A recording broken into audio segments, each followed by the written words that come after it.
Steel boots stomping, crashing the floor. Two wild yinzers kicking through the door. Loud like a jag-off at a pins game fight. Brace yourself, this ride ain't polite. Two dumb yinzers, loud and proud. Heads in the clouds, voices in the crowd. Chaos brewing, they don't play nice. Hold on to your iron and grab your prime anti-slice.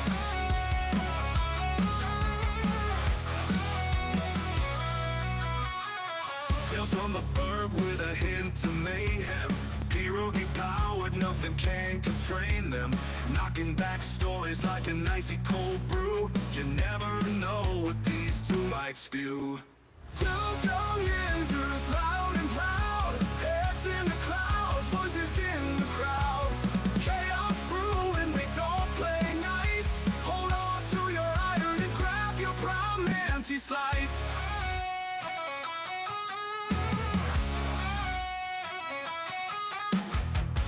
From the burg with a hint of mayhem. Pierogi powered, nothing can constrain them. Knocking back stories like an icy cold brew. You never know what these two might spew.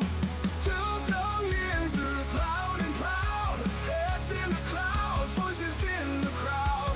Chaos brewing, they don't play nice. Hold on to your iron and grab your prime anti-slice. Rivers collide where the laughs always flow. Black and gold thunder everywhere they go. The madcap kings breaking every mold. With two dumb yinzers, the stories don't get old.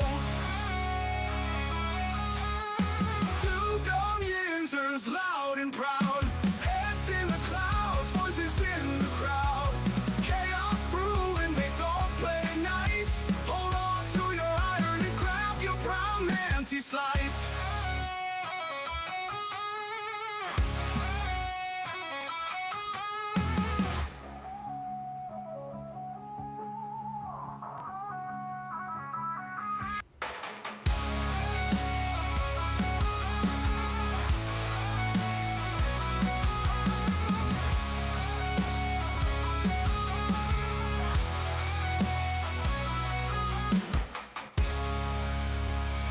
Hey, what's going on, everybody? Welcome back to the show. This is episode 810 of the Two Dumb Yinzers. I want to say this morning, everybody, welcome back, welcome back, welcome back.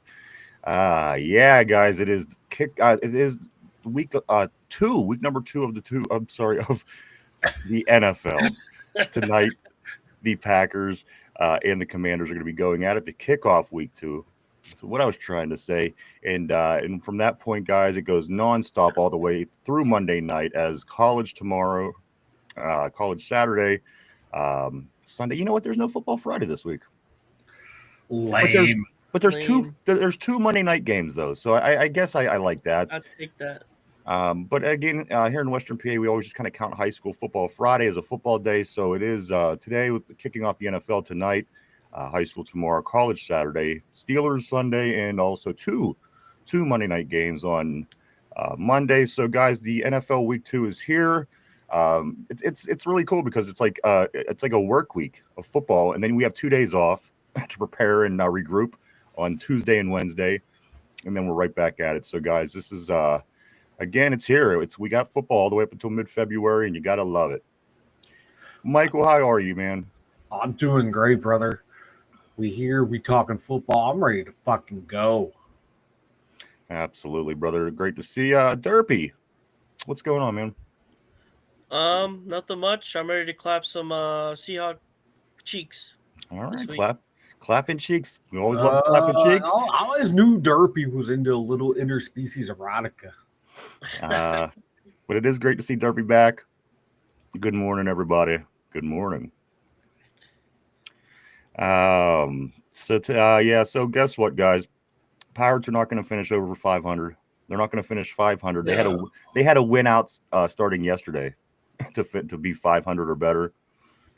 They lost to the Orioles in Game 2 of that series. Mike, they dropped 64-82 for the season, and they will not reach 500 this year. So you could put away your you could finally spend your World Series ticket money elsewhere, Mike. I think it's safe to say. I'm buying Steelers Super Bowl tickets. Yeah, baby. That's what I like to Yeah. hear. Good morning. Welcome back, everybody. Welcome to the show. Great seeing everybody on the board. Bright and early. Corey, he says, hey, sup, guys? Officially week 2 is here. That's right, baby. Great seeing you, Corey. Richard says, good morning. Great seeing Derpy. Okay. Mark Malone says, need to work Peach's strap on into your lyric. We could do that. We can do that. That is something we could work on. We could even give her strap on. We could have her and have its own song. That could be a whole I thing. think That is my I think Aunt that would be. Peaches you're talking about. I'm getting offended right now. Hey, what you and your Aunt Peaches do alone in your home, yes, it's technically probably illegal, but go have fun, I guess. And apparently Mark Malone wants to watch. If you have video, I'll watch it too with you, brother. Corey says that, Mark, if they try to rework the song, it might fuck it up. I think it is perfect as it is. AI is tricky with its lyrics and voice. You know what? We like I said, it might be better to give it its own song.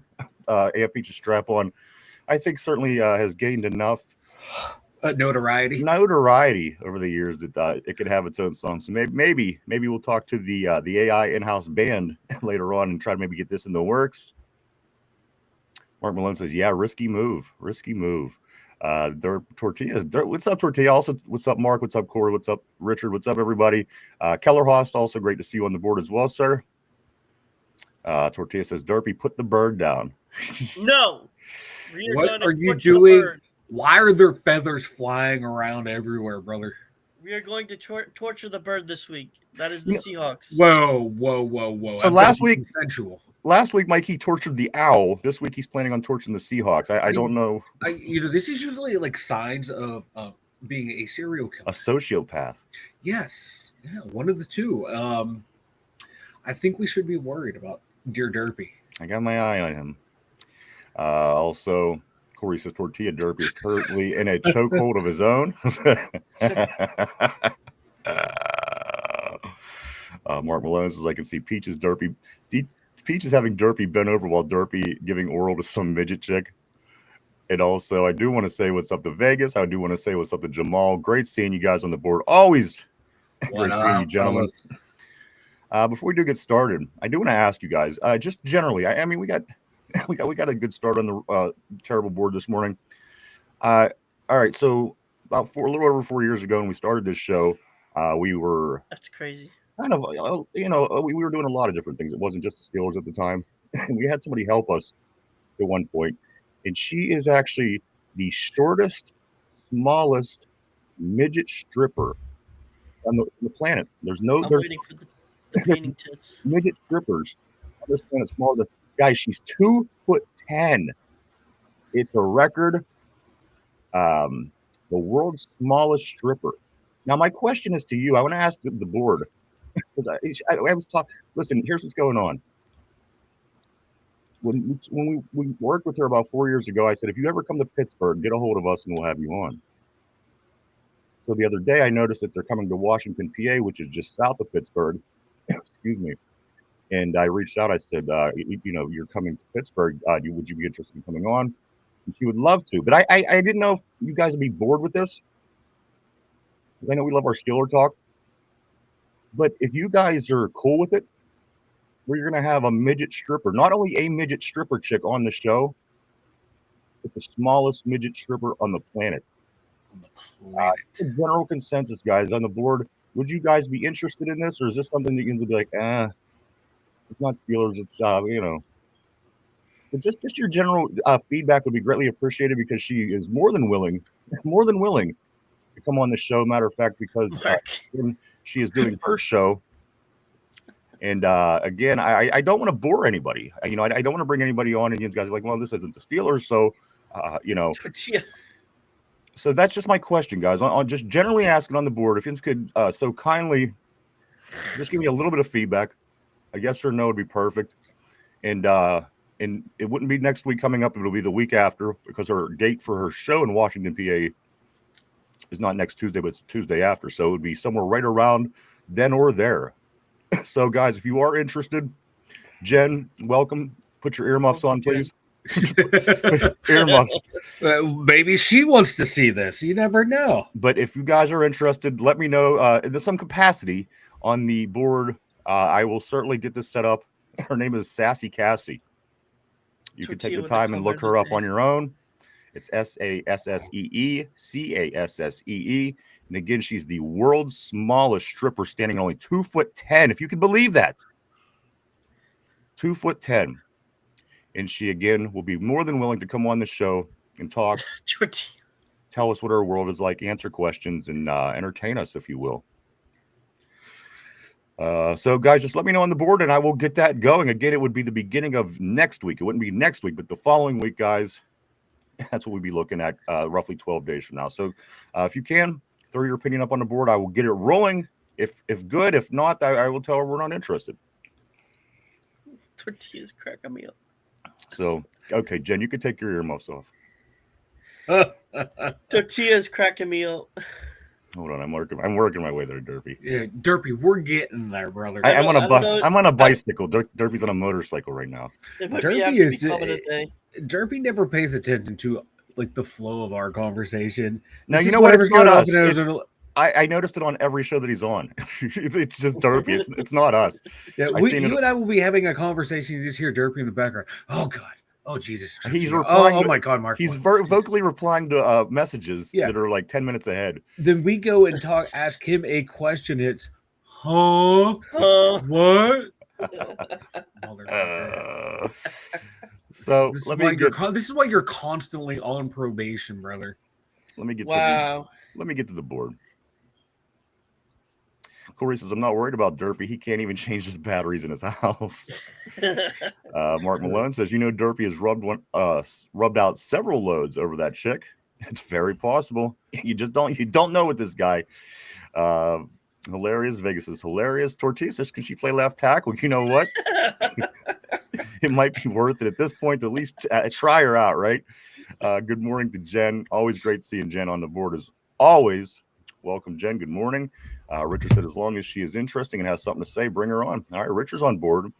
So as I said, guys, just throw, if you're not interested, I won't have her on. And, I don't want to bore viewers and just curious. Again, I'm reaching out to you for your valuable feedback, guys.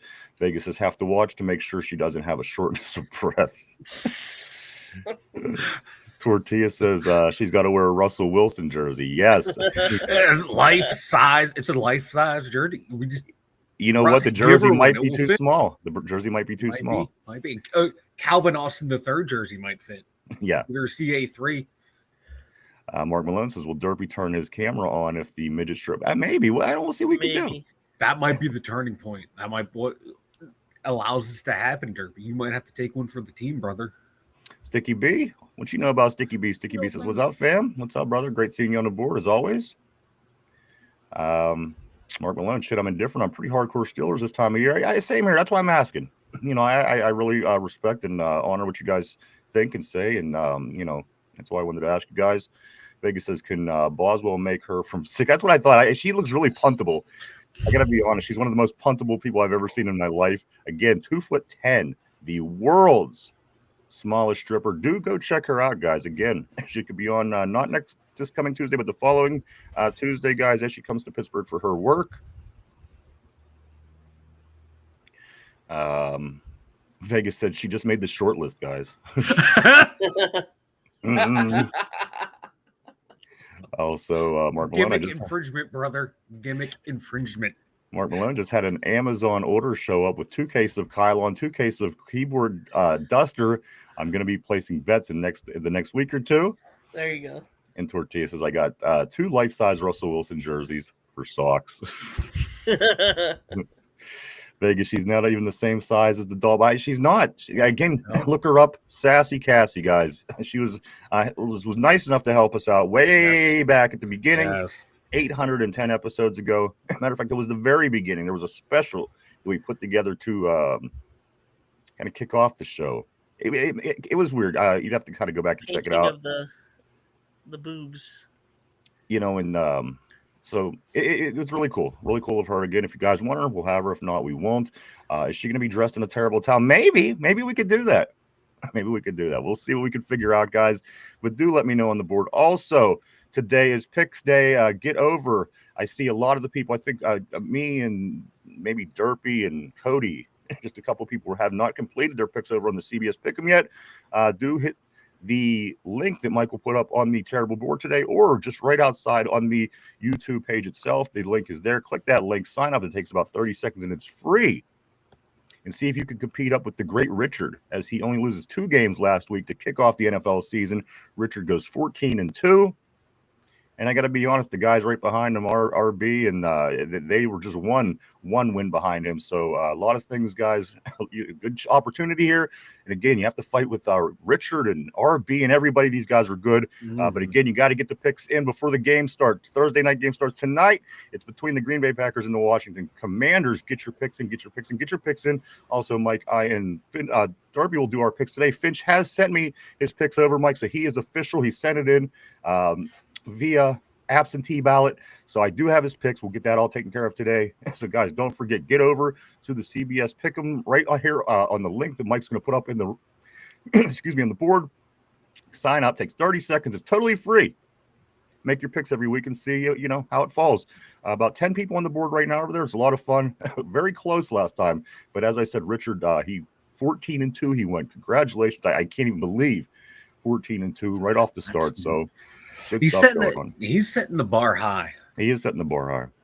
And the pressure is on this week. I can't go just off feelings and vibes. I had to do a little thinking on these picks.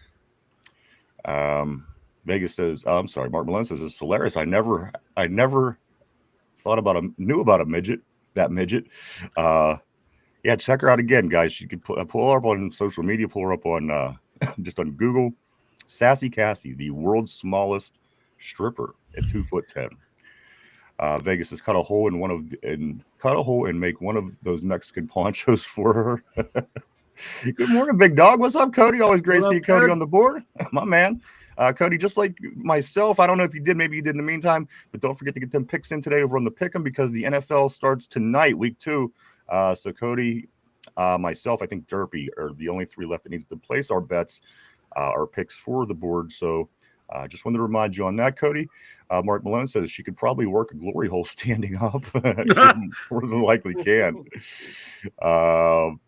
Cody, Derpy, la loser.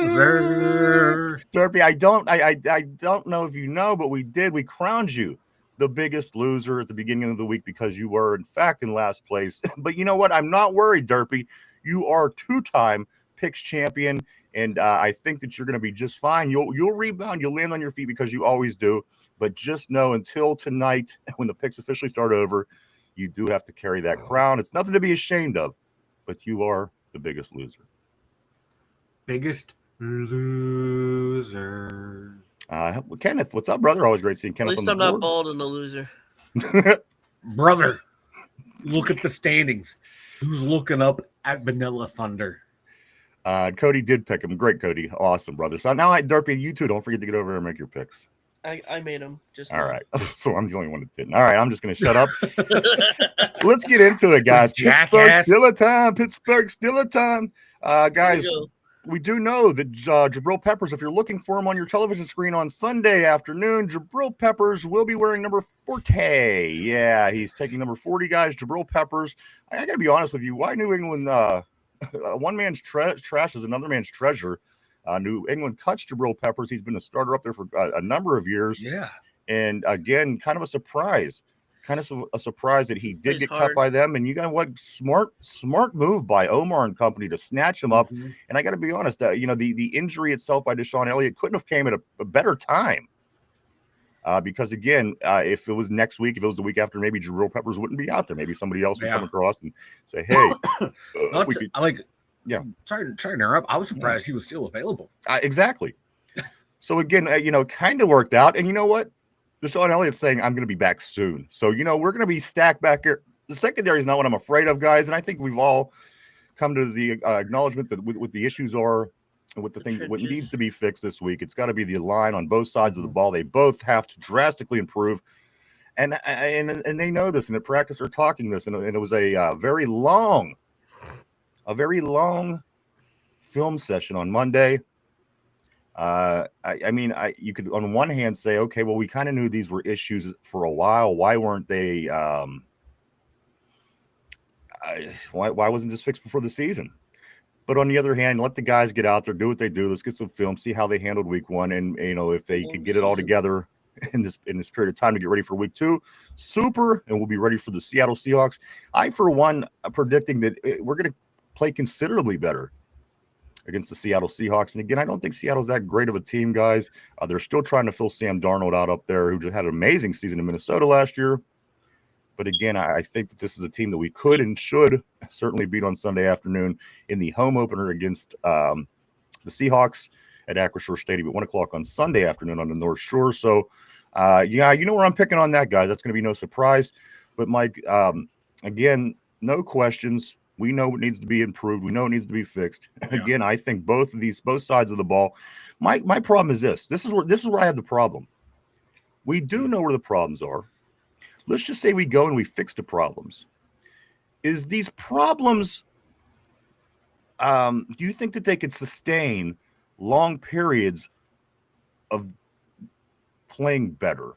In other words, we know Broderick Jones is a problem. Let's say he fixes his problem against Seattle and he comes out and he plays the best game of his career. What's the chances that he can continue to do that on a long-term basis, and where we could be satisfied? I mean, if he does it against Seattle, then comes out and shits the bed against New England, that's, barely beneficial. And the problems with Keanu Benton on the defensive line, him getting pushed all over the field. Again, I specifically went in, Mike, and I watched at least a dozen plays of him being pushed everywhere on this field. Let's say he comes out and has the game of his life. He gets a sack, maybe a big tackle. Maybe he falls on a fumble. But is his improvements going to be able to sustain the whole entire duration of the season to where, again, it's beneficial for the team? These two guys, Mike, can they be fixed? I think they can be fixed, but can they be fixed and stay fixed? Yeah, you're right. I don't have the answer for you because, one, they're both still young. And they have, you're hoping that they will develop into consistent players, because we've seen it in small doses from those guys make plays. We've seen Broderick Jones play well against some of the better edge rushers in the NFL. Granted, it wasn't a whole lot of plays, but there were plays there. So it's, he has the ability. We've seen Keanu Benton make plays in the backfield, so they have the ability. I think with Keanu, it's just being more consistent and playing your assignments correctly. Where I think with Broderick Jones, it's just everything's in between the ears for him. I think confidence is a big thing with Broderick Jones. Aaron Rodgers says he trusts him, so we'll see. Hopefully, that gives him a little bit of a confidence boost. And he even, Broderick Jones said, "Yeah, I can't put this game on tape. This was like the worst game I've ever played." Yeah, no shit, dude. But hey, I appreciate the self-awareness. And it's not going to get any easier next week, or this Sunday against Seattle. They have some pretty good outside guys. I don't know where they're going to line up Boye Mafe, but he's going to be a handful for Broderick Jones if he gets to line up against him. He can beat you with his speed, and can Broderick Jones counteract that? I don't know. I think Broderick Jones is the bigger question mark than Keanu Benton, because Keanu, you can move him around on the D line. You can scheme stuff up for him to where he can make plays. Whereas Broderick Jones, you're on the island. You got to beat the man across from you. You can have a running back come over and help you chip a little bit. You can line a tight end up over there with you every once in a while, but you can't do it play in, play out. It's going to hamper the offense. So he's got to figure it out. You got to hope he can do it. But like I said yesterday, man, if he shows signs that he can't do it, you got to try Calvin Anderson. You got to try Andrew Speed out there. You got to do something at that left tackle position. Yeah, I agree. And let me do this, Mike. Let me give you what the injury were yesterday, just because it kind of plays into what you just said. Yesterday, Mike, the injuries did not practice for the Steelers on Wednesday. Calvin Anderson with an illness. So, with that being said, those are one of the options at this point. And again, he was not at practice yesterday, Mike. Also, of course, Derek Harmon with his knee. TJ took a day off for rest. Joey Porter Jr. stayed out with his hammy, and then also Deshaun Elliott, we know his knee sprain. And I do want to say that Deshaun Elliott did say, Mike, on Instagram that I will be back soon. So that's somewhat encouraging. Again, a stacked secondary. I can't even believe that we have the talent that we have in our secondary. And again, I hope it goes as planned, because again, Mike, if you put this team on a video game together, you're going to dominate everybody that you play. Yeah. Nobody's going to be able to pass against you. So, if they could at least play to that level. But I do want to say this, guys, while talking about this defense real quick, and then we'll get back to the other two. Patrick Queen has this to say, Mike. He still thinks without a doubt, this defense could be one of the best that he's played on in his career.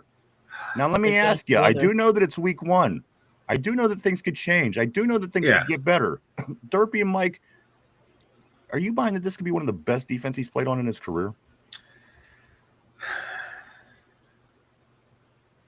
Yeah. Okay. If they put it together. The thing was, if he didn't come from Baltimore, this would be an easy question. I'd be like, I mean, probably, but Baltimore always got a good defense, too. That's what I'm thinking. But he's never had a secondary behind him like this. I mean, no matter where he played, I guarantee he never had this much of talent behind him. Yeah. But again, guys, it's going to take That's a tough one. In his tenure there, he did play with some pretty good players. Damn right he did. Yeah. On paper, this defense does have the potential to be pretty good. Absolutely. But can the front get it figured out? And here's another thing. If this just became a problem last Sunday and we couldn't stop the run, I would be fine with that, because I'd say, you know what, this could be something that we could fix. But this goes all the way back to the 2024 season, guys. This goes all the way back to the final 5 games of the year. This is exactly how we were handled in the playoffs. Mm-hmm. Think about how that Ravens-Steeler game went. That's exactly the way we were handled by the Ravens. So again, if this just came up on Sunday, I might say, well, you know what, this is this could possibly be an easy fix. But again, you went all off season. You bolstered your roster in the ways that you felt was going to be best for the team. And we come out and the run defense looked no better than it did to wrap up the season last year, as they lost 4 in a row. And then they go into the playoffs and just the ball ran down their throat all afternoon against Baltimore. So just some things to consider. I'm just thinking on these things. I'm trying to make sense of it all. Is this, they say this could be one of the best defense. Yeah. On paper, Mike, yes, this defense is amazing. We got to bring it together this week. We got to be able to stop the run. You stop the run, everything else comes together for you, because you do have an amazing secondary. And, in the linebacking room, Mike, of course, Malik Harrison going out with his injury this week. Mm-hmm. He won't be available with his knee. So, who could step up and be the thumper? Who could step up into the holes every run play and just go put his helmet on the ball and make that play, make that Lawrence Timmons hard tackle, the tackle that nobody wants to make, but they're in there every time. Lawrence Timmons and who was the other? Levon Kirkland. You have these guys in the middle. Larry Foote. Is either one of these inside linebackers? Do they have the capability to be that guy? And if they don't, does anybody behind them on the depth chart have that ability? Is this a problem? Are we exposed to this problem now? Is this going to be something that we're going to have to deal with all season? Or, Mike, is this something that can be fixed and be fixed somewhat quickly? Ideally, I think it'll be fixed once, we get Derek Hartman back in there. I think he's going to take pressure off some of the guys up front, and you move Benton to a rotational piece, move Wyatt Black to a starter, and then you have Hayward, Black, Harmon as your front, and then you're set and you're ready to go. And I think those three, at the very least, will just be able to maintain guys at the line. It cause stalemates. They don't have to win. You cause stalemates, then that's going to allow your 4 backers to go do what they need to do. I think that's the only way it's going to work. All right, Derby. There's no quick fixes out there. Derby, anything on that before I do get back on the board? Any comments? I think it was just first week jitters and inexperienced team chemistry, basically, for me. Okay, fair enough. It could be. And I didn't hear what's his name? Yaha Black, right? Wyatt Black. What? I didn't hear him at all. So maybe this week he'll do something. Maybe. All right. Hopefully they do incorporate him in that defensive line and trying to solve this issue let's get on the board here. I'm going to go back to Cody when Cody says I'm going to stand in that BJ line. Going back to, of course, the Sassy Cassie conversation. Oh, shit. Cody says, is he going to play right away?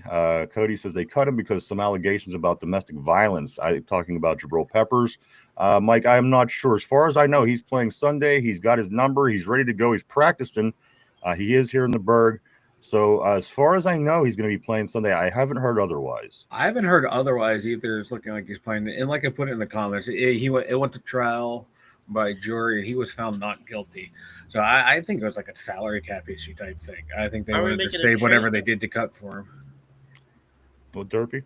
I said, are we making a trade for the other domestic abuser? Well, I'm going to get to that in just a second. Hold your pants on. Hold your cape. Okay. And keep your panties on, Derpy. Vegas says all these injured guys should come back after the bye. Yeah, I mean, things are, it's nothing is really long term, guys, so far. So let's keep our fingers crossed. It seems, and again, it's only a few weeks. I think after Minnesota is our bye week. Nice and early this year. Then we come back and play some division teams. So maybe we could get healthy then. Okay, Mike, you address that. Yeah. Cody says, okay. I didn't know. I just seen it look like his highlights. Confidence is everything. Kenneth says Jones needs a better line coach. Maybe. Yeah. Cody says, I have more faith in Jones coming back than Benton. Broderick was a dog in his first year. I don't know what happened. Kenneth says Benton just needs to be on the outside. Mark Malone says Burbustrous and Benton are busts. It's a lot of B's. Mark Malone also says Benton won't be better outside and isn't any better in the nickel. He sucks. The tranny. Vegas says, what will happen first? Aaron throws 10 touchdowns or Brojo gives up 10 sacks? Right now we're on pace for the Aaron Rodgers touchdown, but it's a close margin. Yeah. And you know what? Aaron Rodgers, 28 times, guys. He threw for 4 touchdowns and 0 interceptions in his career, which puts him at the top, tied with Tom Brady. Tom Brady also did it 28 times, and Drew Brees did it 26 times, and Peyton Manning did it 18 times. So historically, we got it. We got a good one here. Again, these are games with 4 touchdown passes and 0 interceptions. Our quarterback has more than anybody besides the GOAT for the history of the game. So do what you want with that. Also, Mark Malone says Calvin Austin III must have seen one of those derpy entertainment films. Mr. Tommy, what's up, man? Always great seeing Mr. Tommy on the board. He says Queen's worried about his job, so he's saying nice things. Guys, where are you with Patrick Queen? Are you guys, we brought him over. Hopes were high. And the thing is, he's not terrible. He's not terrible. But he's not, I just don't think average.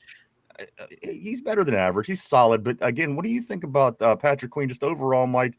You've got to see him a whole season last year so far this year. Is he what you expected, or is he not? Should we expect more from him? I want more out of him. Yeah. Gave him a decent contract. He's leading the team in tackles, but I want more. I want more sideline to sideline play, but that's also predicated on the D-line doing their job too.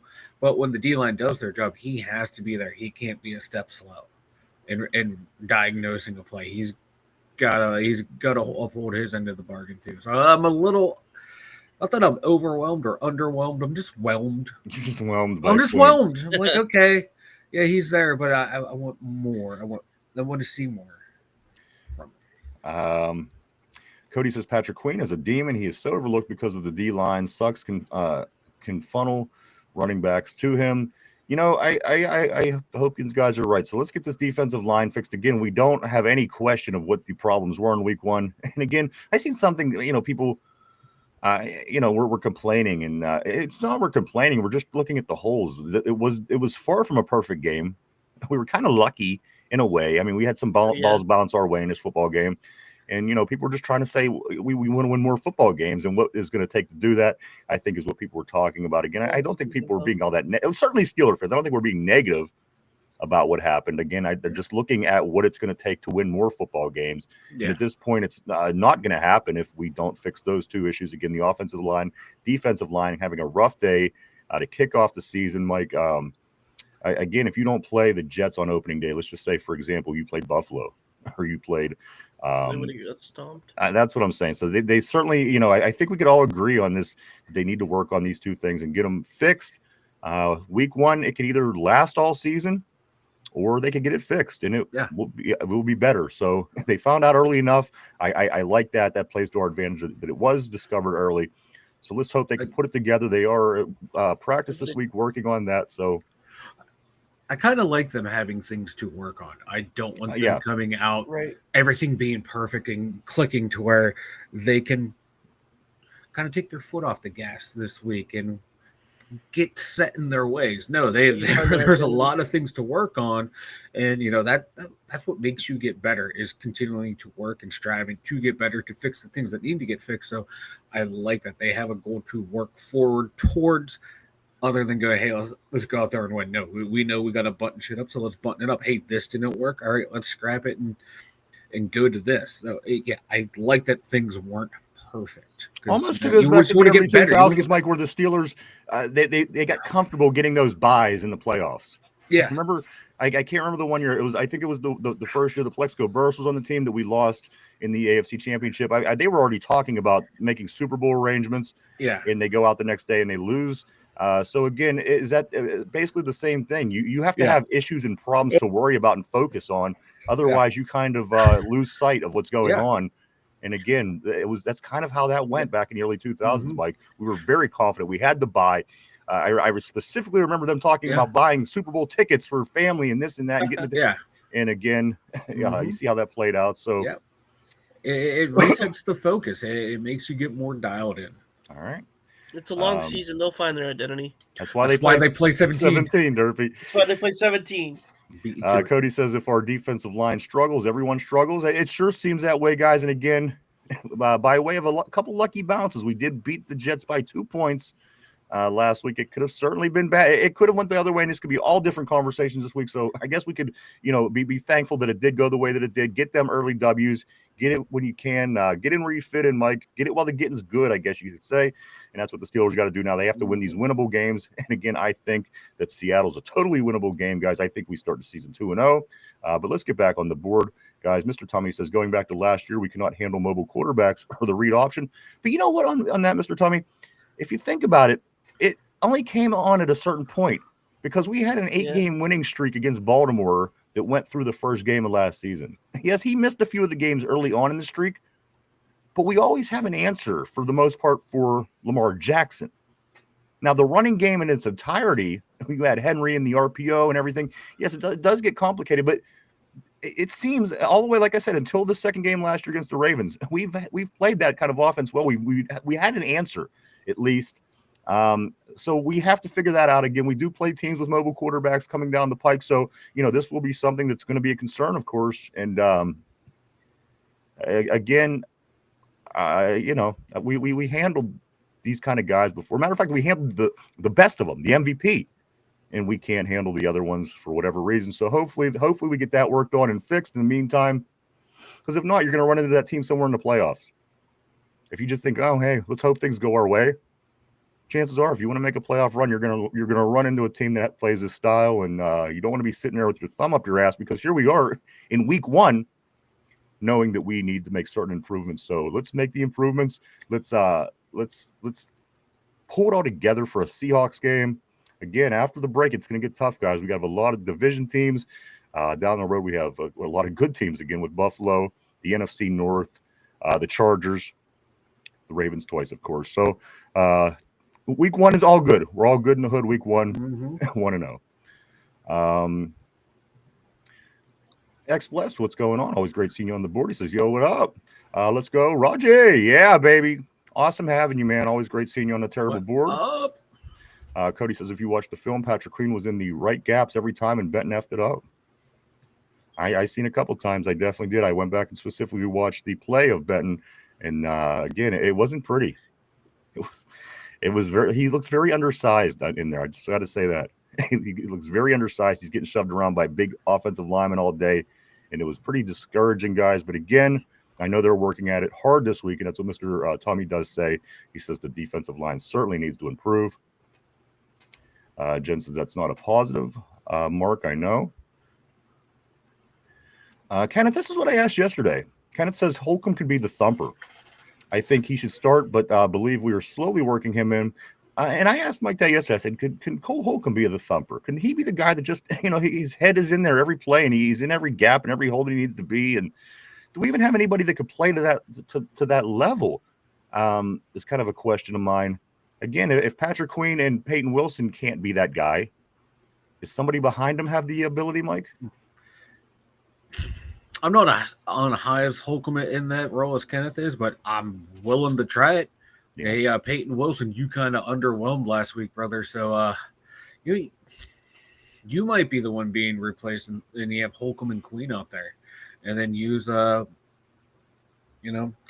Peyton Wilson as a reserve backup in certain spots. So give it a try.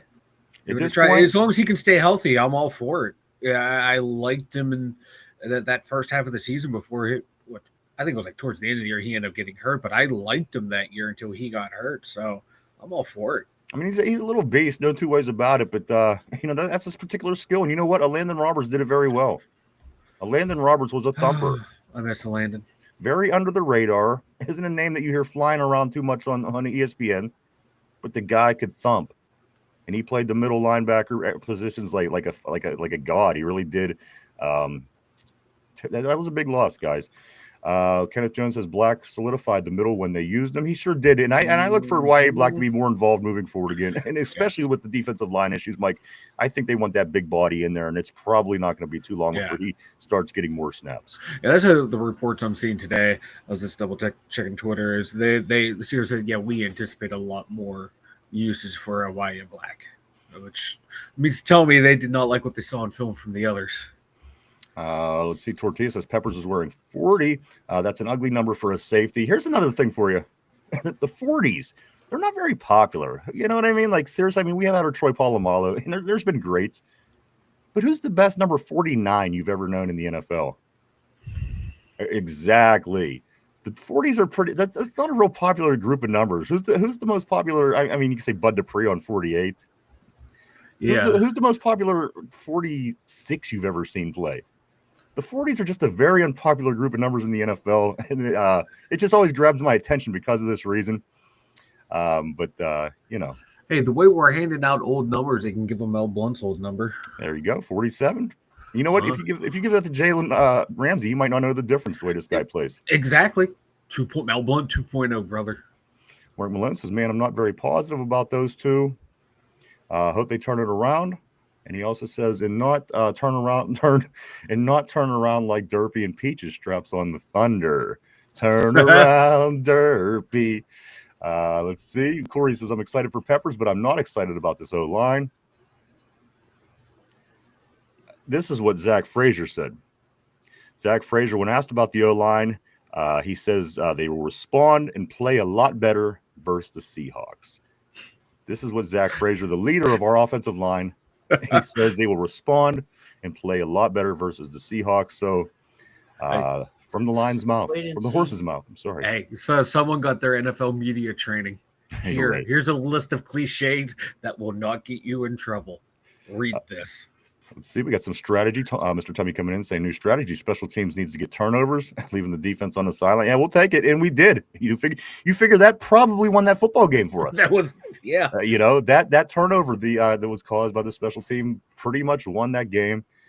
So you're right, and you know what? We have strong special teams. For one, Mr. Tummy, we have to shorten up their coverage, the run back on kickoffs and punt returns. That's first and foremost. Everything else on special teams looks good. We have. The kicker, we got the punter, we got a lot of good things. We just have to work on the coverage, which comes along with the time in the season, I think, and hopefully that gets better. But yeah, it certainly helps. No two ways about it, guys. We won last week because of special team turnover. Here we go, Steelers. What's up, Aaron Jade? Always great seeing Aaron Jade on the board. Welcome to the terrible board, sir. Always great seeing you. Kenneth says, why do we still have Louder Milk? You know what? I wondered the same thing, but you know what? He's depth, and that's what they did, Mike. They went out, they got their pieces, and they started building depth. And these depth pieces, of course, we can't expect from them what we expect from our starters. Yeah. But a lot of people at the end of the day do say, why do we still have Isaiah Loudermilk? I think he's that typical depth piece. D lineman depth piece that Yeah. he's there just to literally eat up space on the field. He's not flashy, not great. He good in for a handful of plays here and there, as guys get their rest. But he's not that guy you want starting long term. He's the true definition of a backup. He's just in there to back up occasionally. I'm not a big fan of him, but every team has guys like that. Kenneth does ask why we still have Laudermilk, and Tortilla replies, he says, because Mike Tomlin is lactose intolerant.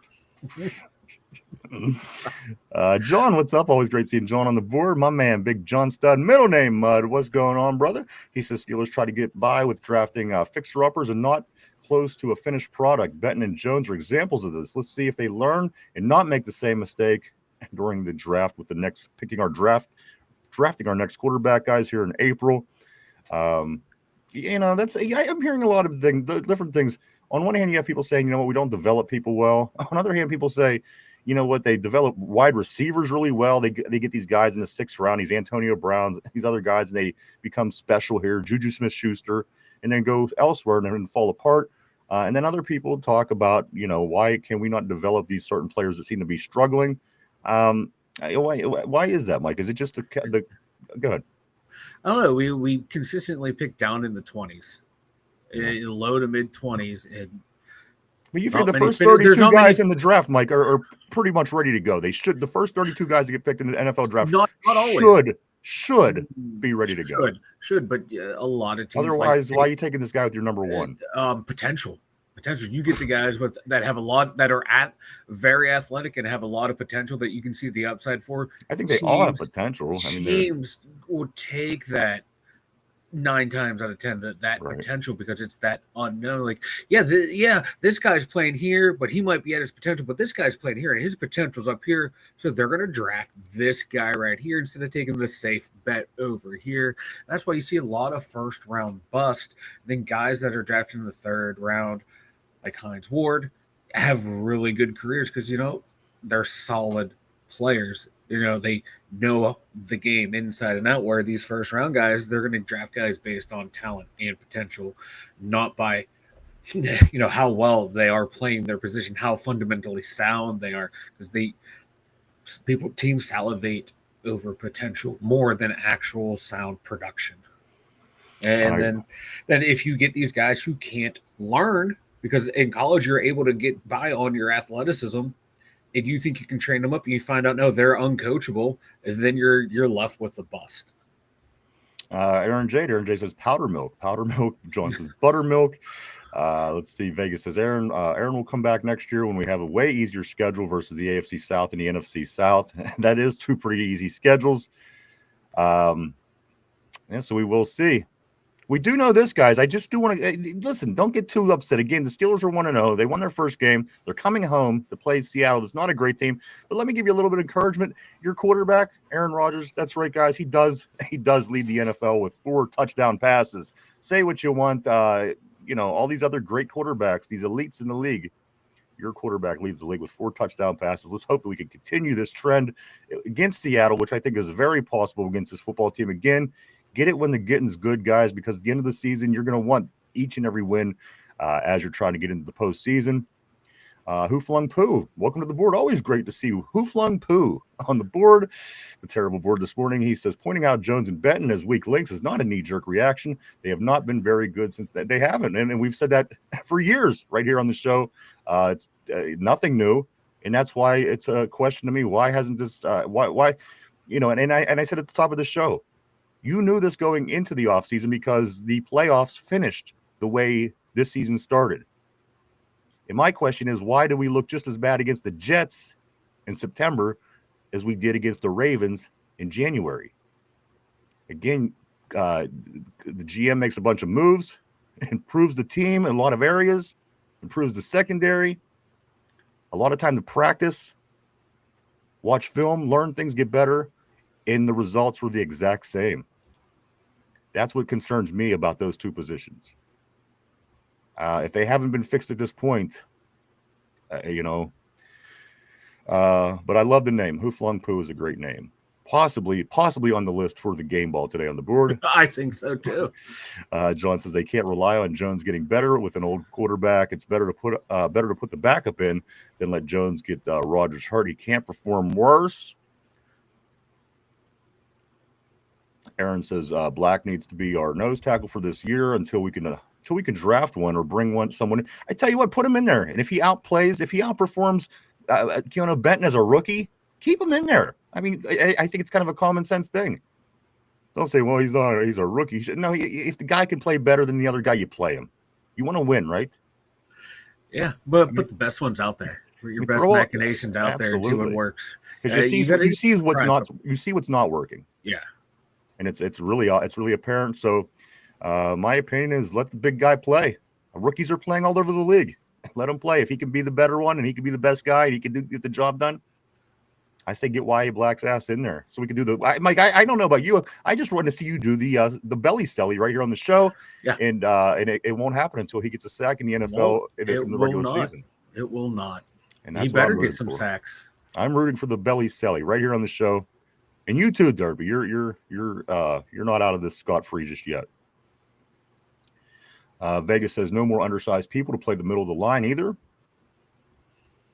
John said that is why I don't care much about wins over average and below teams. That doesn't prepare them for the playoffs against real teams. I just think at this point, like I said, you got to get in when the getting's good. You have an opportunity to win some of these games early and fix and work on some of these issues. I'm glad we didn't jump right into the Bills game like Baltimore did. I'm glad we didn't jump into that San Francisco game that we did a couple of years ago to start the season. It's kind of going in our favor. We could collect wins and get better along the way, and we will face those teams. The fact of the matter is we will see them, and maybe we might be more prepared to play them and possibly walk away with a W instead of taking the L early and learning. Let's prepare and work our way there, and then if we get there, maybe we could just beat these teams this time around. Again, if we want to do anything in the playoffs and get to where we want to be, finding a way to beat those teams is key because these are the teams that knock us out of the playoffs every year. When we do get there, again, the last 2 years, Baltimore and Buffalo, and those are two teams that you're going to run into in January. So, again, I'm cool with not playing super tough teams early. Again, build up to it and then maybe beat them. Yeah. John says Black made rookie mistakes. He isn't the magic pill. The schemes and the group as a whole must perform better. That is a lot to ask for a rookie. You're right. It is. But like I said, I mean, you got to think there are rookies out there starting every week. And look at Jalen Carter when he came into the league. They threw him right in there, and he was very effective. If you got a guy that can get in and get the job done, do it. Yeah, put him in. Let him play. Let him figure it out. Tortilla says, boss, why didn't you do your job? We will respond. Yeah, try that with your boss. Try that with your boss, and when he asks you why your job didn't get done today. My boss will ask me what happened, but tomorrow's a new day, boss. Like I acknowledge it. Like my boss, like they'll ask me what happened yesterday. Oh, that was yesterday. Today's a new day, and I go about my work. That was then. We're talking about now. Vegas says, do you think the fans can pressure the team to fire Myers like they did Canada? Maybe eventually. We will see. John says Bush was number 10, and they reached. He was is it a reach when, he's a consensus top 10, top 15 pick at the time? Yeah, he turned out to be a bust, but is it a reach at the time? No. In hindsight, I think it definitely was a reach, but at the time when you have someone who's considered one of the best prospects at that position that might be off the board by the time you get him when you're trying to replace Ryan Shazier, at the time it made 100% sense to go get the guy. It just didn't work out. And as you said, we just lost Ryan Shazier, and at that point you're thinking we have to get a sideline linebacker. Yeah. And at that time, him coming out of Michigan looked like the right piece. Unfortunately, it didn't work out. Yeah. Because it was him, it was Devin Bush and Devin, I forget what's his name, who went down to Tampa Bay with the top two backers, and both projected to go top 10, top 15. So, Kenneth says, you meant lactose tolerant because he likes the milk. He likes the louder milk, I think is what Kenny's saying there. I think I agree. Kenneth also says, is Will Howard getting promoted? Guys, let's get to this. Skylar Thompson and Malik Harrison have been moved to the IR. So they are out for at least a month, I do believe, Mike. So Will Howard should be, but something interesting happened. They went out and signed Woodside, Logan Woodside, back to the team. So if you're wondering what's going on, they put Skylar Thompson on the IR, and people are saying, okay, well, they're going to bump up Will Howard once he gets cleared. He'll be the number 3. But then in the same note, Mike, they go out and they sign Logan Woodside back again, whether he's on the practice squad, whether he's not. Now you do have an extra quarterback standing around. Mike, what's the logic to what's going on with the quarterback position right now? Will Howard is also on the IR. You're right, but he's eventually going to be off, and I think that's what the yeah, point is. He'll eventually be off, but they'd like to have 3 quarterbacks available for the game. So we still have multiple games coming up. So what you're saying is Logan Woodside is number 3 right now. Excuse me. And then in a couple weeks when Will Howard is clear, they'll probably cut Woodside. Yeah, he'll come back. Yeah, Woodside will stick to the practice squad or be outright cut, released, and then Will Howard will be number 3. Then when Skylar Thompson comes back, it'll be a discussion, okay, what are we going to do with him? Keep him on IR all year, try to sneak him on the practice squad. Hey, who needs a quarterback at this point? Can we trade for him? That's how that's going to go down. So, I don't see them keeping Will Howard on the IR all year. And that's what I'm saying. When he comes, obviously he's going to get off the IR. He's going to get back on the roster. So this is the Band-Aid to hold over until he gets. Until there. Yeah. I'm sorry. Right. I saw a bunch of people online asking the same thing too, and they all thought Will Howard was still healthy. I just wanted to clear that up for everyone. I wasn't saying you were confused. I saw people online confused, like, why are they doing this? Like, he's on the IR. We got to do something here, guys. Yeah, we still have a few weeks on that. So it still has. I think he has 3 more weeks. So so basically, what's going on? Logan Woodside being signed yesterday is the Band-Aid to hold us over because Skylar Thompson goes to the IR. Will Howard has a couple weeks left on the IR. When he comes back, they will cut Woodside and put Howard as number 3. All right, so that clears that up, guys. Also, let's get back to some questions let's get back to some messages on the board. Let's see this. Tortilla says, I will tolerate you until I can replace you. Mike Tomlin. Mark Malone, we're in good shape so far. The O-line could gel over the next couple of weeks. Harmon could help immensely. I can't wait to get Harmon back. I really, it's just going to make me feel better. It's going to make me feel more complete as a fan and just my understanding and the way I see the team. I can't wait to see him back out there, Mike. It's going to be an improvement, of course. You're going to have your number 1 overall pick. Yeah. Your number 1 pick opposed to backup players playing the position. So, that certainly should help. So let's hope that he gets back quickly. Cody says, Robert Spillane, Mark Robinson, Quan Alexander. We need one of those types. We do. We just need a guy that gets his head in there and bangs it up, man. They're bangers. Thumpers. You know who they are. And again, you named them. I loved Mike. I loved the Landon Roberts. I really did. Too. He was so under the radar. He didn't suck up any spotlight. The guy went out there. He did, he did the hard work and he went home. And he held that team together, or that defense together, or that linebacking core together when Cole Holcomb went down, and I forget else who we had on that defense. They all kept getting hurt. Landon Roberts was that linebacking core. It sucked to see him go. Like, I understand why they did it, but I didn't like it at the time. When they got rid of him this year. John says, Vegas, the players were starting a mutiny in the locker room. That is why Canada was fired. It got really bad. Like I said, it's going to have to get really bad before the fans are. I mean, believe me, the fans they'll gladly put his head on a platter this weekend to send him out, but it's going to get really bad before action is being took, and the fans got to be really, really, really on this guy as they were with Canada, and the team will listen eventually, but I don't know if we're at that point yet. The offense was just such a disaster under Canada. Something needed to be done. Let's see. Jen says Steelers need to stop moving players out of their positions, hoping they will fill the team's needs. It's messing with their skill. You know what? That's right. If you got players that can, you do. If you got players that you don't got the players that can do these things, you're just not equipped to make those particular moves. You got to.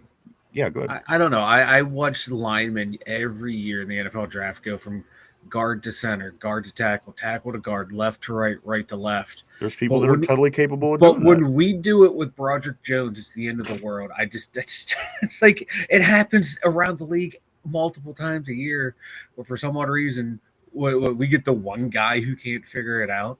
It's sure looking like. I mean, what the fuck? The proof is what in are the the pudding. goddamn odds? I know. I just like I watched, corners get drafted and they go play safety. I watched safeties get drafted to go play inside linebacker. But when the Steelers fucking do it, get a beast, and we can play him here, you can't fucking do it. But yet we can find undrafted guys and turn them into borderline Hall of Famers. I don't fucking get it. Vegas said white. I'm not sure what that was referring to. I apologize. Tortilla says until we draft loudest milk, we have to keep louder milk. And then the most loud. The most loud will be after that, guys. Kenneth says Woodside is for practice squad. All right, good deal, good deal. What is it with Tortilla and the dad jokes? I love it. And Tortilla's got good jokes. They're dad jokes, and I love them. I know. I'm a sucker for a good dad joke. Cody says Broderick was extremely good at run blocking his first year here. We all begged for him to replace. I think it was either Kevin Dotson or Dan Moore. How do players regress? Is it bad coaching or is it personal? You know what? I don't know what it is, but it's obvious with Broderick. I got to be honest, Mike. He contested what I said yesterday, but I really feel that he's about as good as he was to start. I don't see much improvement with Broderick Jones. As a matter of fact, he might have regressed. There were times when he did look good, and we don't see that anymore. How you could regress, and if he regressed, I don't know if that's what's going on here. But Mike, I personally haven't seen much improvement with this guy.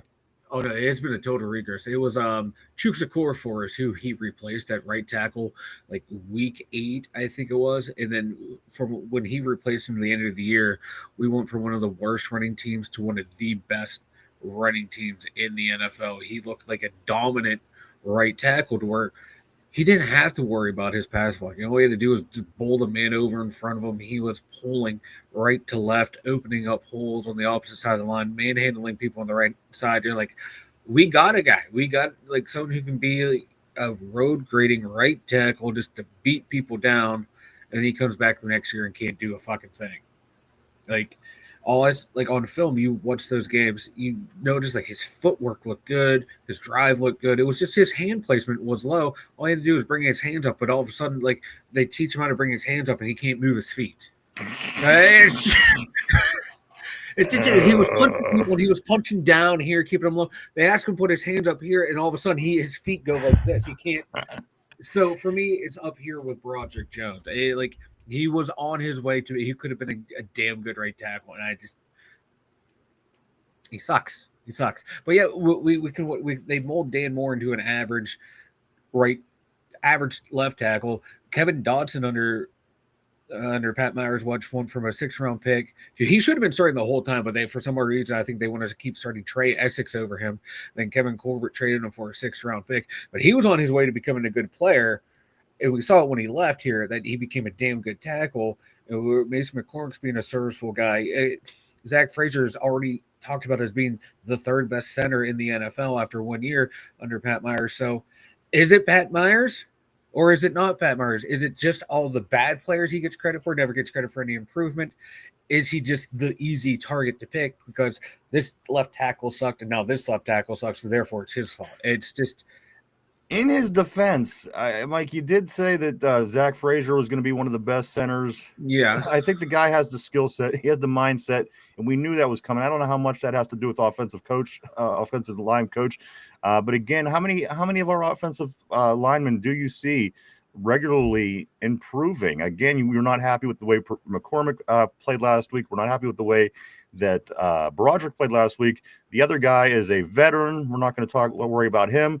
And finally, besides for Frazier, Fatanu, I guess, is the only one that I haven't really heard anything about. And I think that's a good thing, Mike. Again, when you're talked about as an offensive lineman, it's usually not a good thing. The fact that I'm not hearing a lot about Troy Fatanu after week 1 is probably good. So again, is the improvement on the offensive line, is it meeting your standards? And if it isn't, what's the next step? I don't want to just run out and fire the guy. Yeah. I want to try some things first.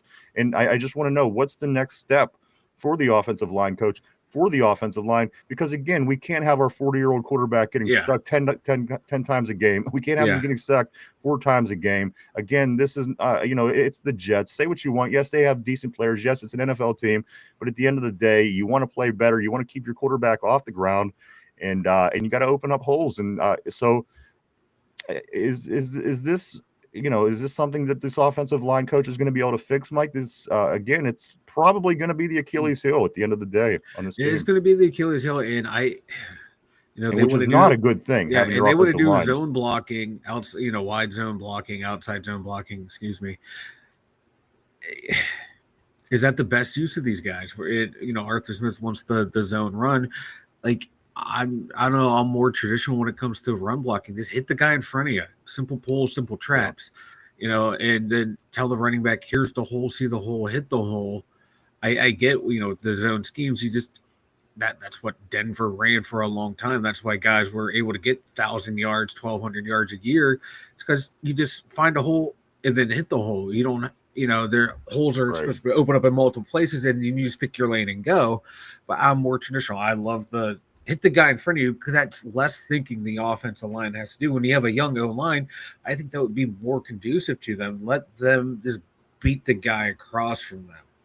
But like the lines that they drafted, these guys are they're quicker and more athletic than they are more power guys. So I don't know.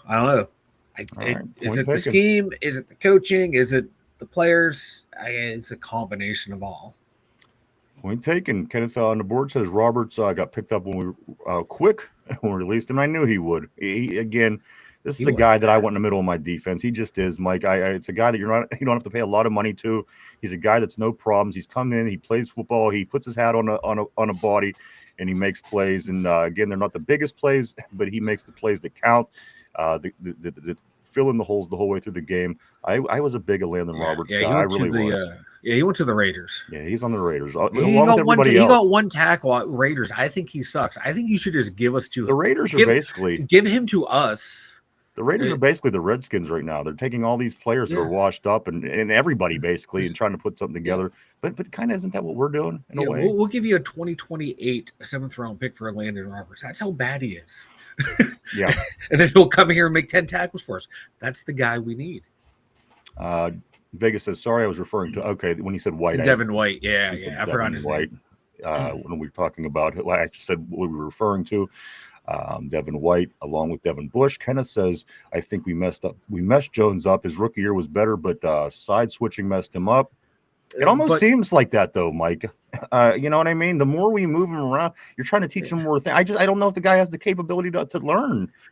They brought him in. They brought him in to play right. Like eventually, they were going to try him at left tackle, but his whole first year, he played practice right tackle, played right tackle, and looked like one of the better right tackles in the league. So I just don't buy that argument of them moving and messed him up when his best year was at right tackle. The first time he ever played right tackle was his best. But he's played his whole life at left tackle. How can we say that? But he played his best football at right tackle in the pros. In limited small doses, of course. I mean, again, the guy's played his whole life at left tackle where he's probably been successful. And in small doses, he played, again, on the right side. But again, I mean, no need to argue, guys. This guy is certainly he's a big question mark here. And the big question mark is he going to be able to fix eventually what it is he has going on and able to keep his quarterback off the ground is ultimately the concern here for us. John says Jones has bad technique. His physical skills aren't enough. After the first year, folks watched his tape. And I got to be honest with you. I'm not saying this to be a bad person. I just don't think he's that smart of a guy. Shoot me, call me the bad guy. There's just things that happened through this first 3 years of him being here, first 3 seasons. I just don't think he's that smart of a guy. Like always running into the fight. I'm not demeaning him in any way. I'm just kind of calling it as I see it. And if I'm wrong, maybe I am wrong. But to me, he just doesn't seem like he's that bright. A lot of football players make their way through life like that. They just do. All right, on to the next guys. Vegas says Brojo loves doing the double chop with his arms. When it works, it's effective. But my God, does it don't work all the time? Because he likes to just push them and chop them down. Great when you can hit it. But if you go out there with weak hands, these guys are going to just swat you away and throw you out of the way. Jen says Dodson is exactly my point. Benton will be next. We'll go to another team, and we will wonder why we didn't get that play out of them. Dodson was playing well for us, but for some odd reason, I forget who the guard was that they wanted to play over him, and they kept playing him over him. It made no sense. Remember, was it Trey Essex maybe? I can't remember. It was someone of that caliber, not really that good, but was a veteran here, and they wouldn't let Dodson play over him, and then they set him on the bench. I thought Dodson was playing well his first 2 years here. Tortilla says Broderick needs to eat some food on the sidelines. I feel like that will fix everything. Like Marshawn eating maybe that's what we got to do here on the show, Mike. Maybe we'll start feeding Derpy Skittles. Speaking of Derpy, are you alive over there, dude?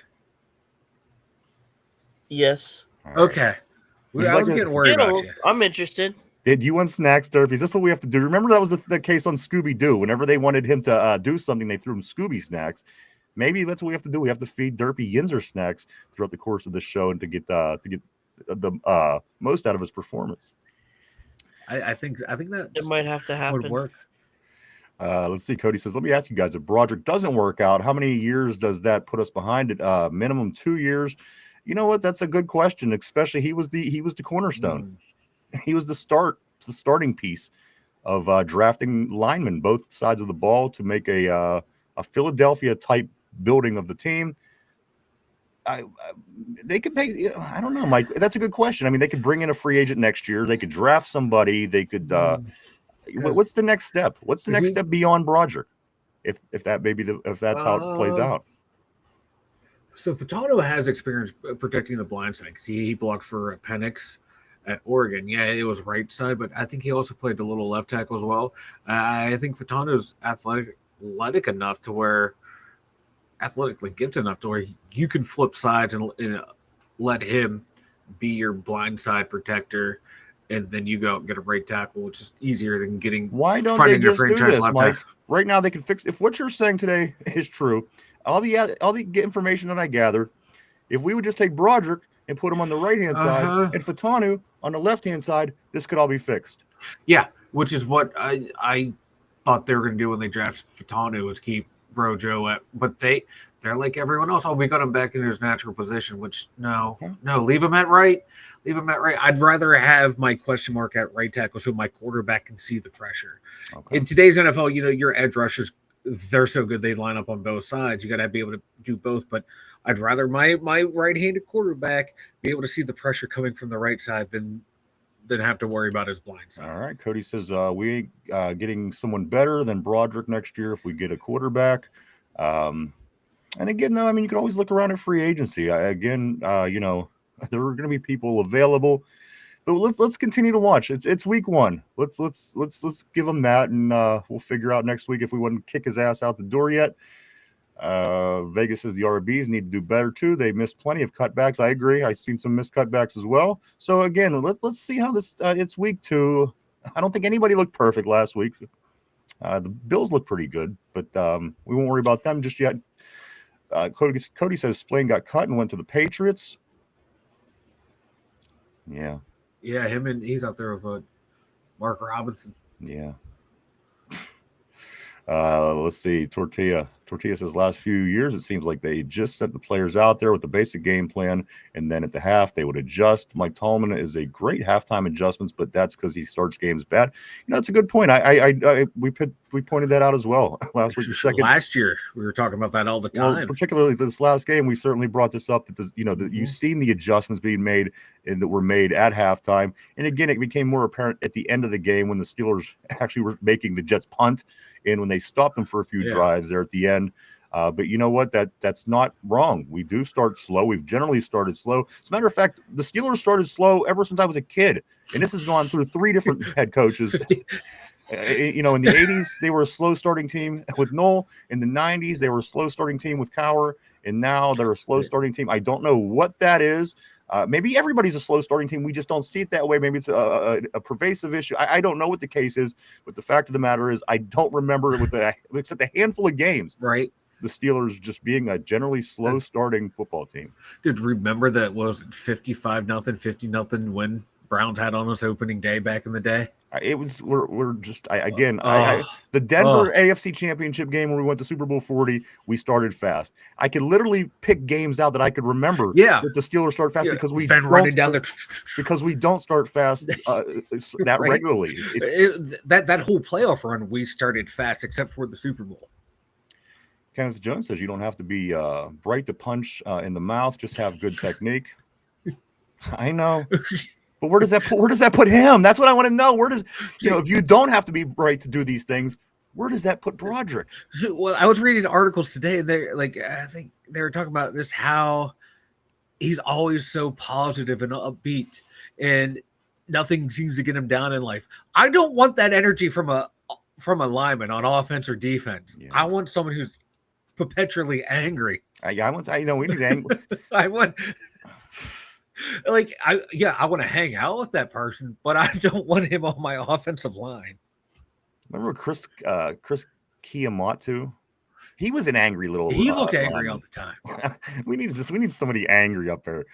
That fucking mane flown out of the back of his helmet. That I swear he had 5,000 crossbars on. Remember, that he was always getting some kind of altercation. Tortilla says Broderick does kind of look like a frog. I still love him though. I want him to turn it around, and maybe we can get him cheap because his first years were crap. I think best case scenario is he improves and fixes everything, and this offensive line is not the problem anymore. So again, I'm giving him this, guys, and I'm going to try to. Maybe we'll leave it right there with him. We've been picking on Broderick for quite some time now. Let's see how he does this weekend, and we'll go from there. But we do got more things we're going to get into, Mike.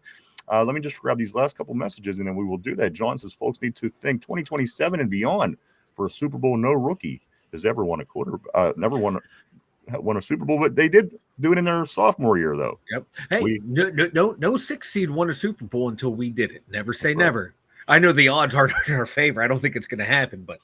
And Kenneth says Cody, he couldn't explain why he sucks so much.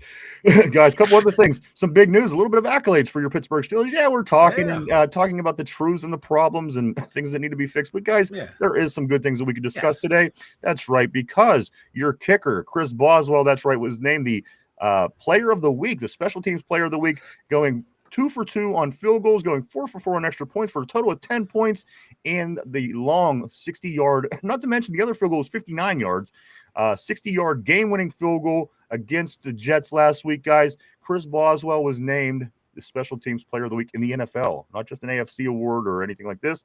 The NFL special teams player of the week, Chris Boswell, everybody. Well-deserved. Absolutely. Let's see a couple other things. Some notes I have here from the game last week against the Jets. Of course, we're going to wrap up Jets talk. We're getting week 2 starts tonight. Like back tightness apparently limited Aaron Rodgers' mobility versus the Jets. He had some back tightness. Does that stop him from taking them 4 sacks? I don't know. Against the offensive line just didn't put him in great positions. Those 4 sacks were very sacky. They were, you know what I mean? It wasn't. It looked like our quarterback. He was taking, and he took some blame too on some of them. He said he was like, that's not all in the O line. And he's like, I stepped up into some of those sacks. But when I saw that back soreness, like, dude, you're 41. I know. I know. When I hear someone for the age of 30 say back problems, like you're gonna be feeling that for a couple weeks. That should just be the default for somebody that's over 40 years old. You should just automatically assume they're going to have back issues when they play. I'm cool with that. Mike, let's see what else we do have here. We do have the Steelers update on Tyreek Hill.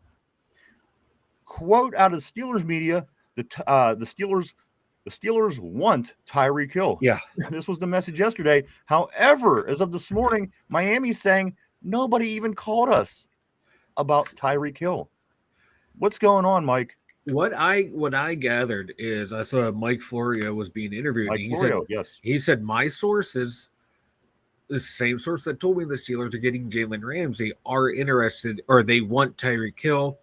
Granted, that report, or he was told this before, like all the legal issues that are happening with Tyreek Hill, that the Steelers did want him, but I don't think they've reached out recently. But they have wanted him, and they probably are keeping an eye on what's going on. off the field issues with him and waiting to see what happens because the NFL is investigating what's going on right now. And there's still more reports saying though that like Kansas City and Pittsburgh are reaching out to him, and I don't know who yeah, to believe. there's a lot of reports going around, and Miami could just be saying no one's reached out to him to make it sound like no, we're not trying to get rid of this guy. We want to win and we want to compete and blah blah blah. It's the NFL. Meanwhile, they might be the worst team in the NFL. Yeah, there's smoke screens everywhere with these teams. So that, guys, was some scoop that I did get. Adam Schefter. Adam Schefter says there was zero calls about Hill. So that is what we have up to the moment on Tyreek Hill. Me and Mike, I'm all for it. I want more weapons. More weapons, the better. That's just me. Guys say that the guy. This is an all-in season. Let's just say he comes here for the next 16 games and becomes a pain in the ass at some point. We're gonna get rid of his ass. I want more weapons, guys. We got. We're all in. Why go halfway when you go all in? Let's go all in. Yeah, if you can still pull a trade right like that and make it work, go ahead and do it, man. Because it's weird. You can find skilled players, but you can't find offensive linemen or defensive linemen. It's true though. It's just weird in sports like that. In certain sports, there's certain positions and types of players that are of abundance, and others that you can't find. But I'm all for it because we're going to need to be able to score as many points as we can. If this defense can't get it done, you must. And hey, if our offensive line can't give you time to throw, might as well throw screens to Tyreek Hill and DK Metcalf all game long. Well, two of the fastest guys in the league. Where he could basically throw the ball and then go catch it 40 yards down the field after he throws it himself. He's got that kind of speed. Even if there's blitzing, you can't keep the defensive line off your ass. Maybe just snap and throw the ball down. This guy's very quick. Again, you get him behind the secondary. You get him behind the secondary, he's going to be trouble. He gets behind them DBs, guys. He's gone. Let's see. So a few other things, Mike. We do know roster moves. We kind of got into this earlier. We signed Peppers to a one-year deal to Jabril Peppers. Will be wearing number 40, and he is signed to a one-year deal. They did also move Pierre back to the active roster. They put Logan Woodside initially to the practice squad, Mike, but as you're saying, they are going to probably put him as the number 3 because of what's going on with our quarterback situation. Yeah, they can do a little trickery on game day, just elevate him for the day. And Harmon and Thompson both go to the IR. Finally, guys, the Seattle Seahawks. The Seattle Seahawks, this is what they have going on this week with injuries. Yesterday, Mike, at their practices, name that we're familiar with, Devin Witherspoon. He was out. Mike, the cornerback, Devin Witherspoon, he is out. He did not practice yesterday. Safety, Nick Amanawari, he was out. Limited at practice was linebacker Ernest Jones. Safety, Julian Love, defensive tackle Jaron Reed, and wide receiver Derek Young. Those were the people that missed practice for Seattle to this point. So coming in to the weekend, guys, they do have injuries as well. There's no real big name really shining off this page at me, Mike. Like ourselves, I think both teams come into this week 2 matchup at Acrisure Stadium to kick off the Steelers' home schedule, generally healthy. Generally, but I think that Witherspoon not practicing is huge. He's 2 years in the league, 2 Pro Bowls, really good young corner. If he can't play, there's talk that they're going to bench Tariq Woolen, who was a starter for a while out there, another young player, but inconsistent. Amore, I like him as a rookie, but my God, man, you keep losing guys in that secondary, I'm happy, because right now, if Witherspoon can't go, Josh Joby, I think, is their other corner of some repute, but that secondary going to get thin up there. I'm starting to like our chances more and more and more. And this is not that great of a team. Again, I watched this game in its entirety against San Francisco. This is just not. They don't look that good, guys. Just saying, we look better than what Seattle looked in their game. As they were up 10-7 against San Francisco. They should have won this game. They ended up losing, guys, or 13-7, and they lost 17-13. Wasn't really impressed with Seattle. As a matter of fact, I was more impressed with San Francisco, and they didn't have much going on. Seattle, they don't look that great to me, Mike. I'm just saying. I hear you huffing and puffing over. I know. I like the Jets. They got some players that every team can make does. some plays. Yeah, I know. But I don't think it's going to be a cakewalk. Well, I think okay. All right. I hope I'm wrong. You know me. When it comes to predictions, I hope I'm wrong. Steeler games never are a cakewalk. I think we could all agree on that. But again, I They think haven't been hardest back and a since half. Ben's elbow. this is a very beatable team, is what I'm trying to say. Kenneth Jones says, I feel that like Hill is a mature Calvin Austin. Mature? Matured skill set, maybe. Oh, skill set. Okay. So not as a person. All right. Finally, guys, we got to get into Everywhere. the picks of the week. Mike, we have one more thing that I do want to talk about as far as our Steelers, the details on Cam Hayward's contract. Yeah. So I this is tried to what track we them got, down. guys. Yeah. It has two different situations. So there's a $1.6 million extra for Cam if he gets 8.5 sacks and the Steelers make the playoffs. So 8.5 and make the playoffs. And there's an Ooh. extra 1.6 million if he gets 11.5 sacks and the Steelers win a playoff game. These are the incentives for Cam Hayward. Now, there's one more part to the incentives. It is this. If Cam fails to log 30% of the defensive snaps this season, his $12.95 roster bonus decreases to $875,000. Wow. So just Let's let me look at repeat that one more time. There's two tiers to his what he figured out for his bonuses, or for his incentives. 1.6 million if he reaches Probably Jacksonville. 8.5 sacks, and if the Steelers make the playoffs. Another 1.6 if he reaches 11.5 sacks, and the Steelers win a playoff game. And finally, if he fails to log 30% of the defensive snaps on the season, his $12.95 million roster bonus turns into $875,000. So, Mike, we see him on the sideline. We always tease. He's huffing and puffing. Why is him and TJ over there huffing and puffing? He's got to be out there now, Mike. If he again $13 million down to under $1 million. Yeah. If he doesn't play, that's 30%. nuts. Yeah. So 8.5 sacks might be doable. The 11.5 plus a playoff one. Like, I'm kind of root he gets 8.5 when we miss the playoffs. Why is that? So he doesn't get the money. Oh, fuck that. I want to win. Hey, like, no one out petties me. Yeah, okay? No, you're right. You are King Petty. I am a petty motherfucker. You are Tom Petty. You are Richard Petty. I think that would be fucking phenomenal. Like, well, right now, okay, he played 67% of the snaps last week. He's doing good. He's well on track there. So he's going to get his bonus. Let me grab a couple more guys because we do got to get into the pick. Okay, I'm sorry. I pulled a derpy. Relax, we're getting there. Do you and Derpy want to have a whole other conversation while I go ahead and handle the board? It just happened to pop up. I saw a flash of a squirrel. All right. Cody asks this. He goes, "Who was a better defense, Cincinnati or Jacksonville?" Well, I'm going to be on Jacksonville, maybe. Well, I'm just wondering how good. What's going on with Cincinnati? They almost lost to the Browns, guys. And this is a team that has you know what's going on. They paid out $10 gazillion to their top 3 skill players. Yeah. They only won 17-16 to Cleveland. Mm-hmm. So I don't know what we have going on in Cincinnati. Yes, they're tied with us in first place right now, 1 game into the season. But again, they very well could have lost that game to the Browns. I'm just saying, for paying that much money out to them receivers and that quarterback, that game probably shouldn't have been as close. That makes me wonder what else they have going on. Is that defense that bad? Is the offensive line that bad?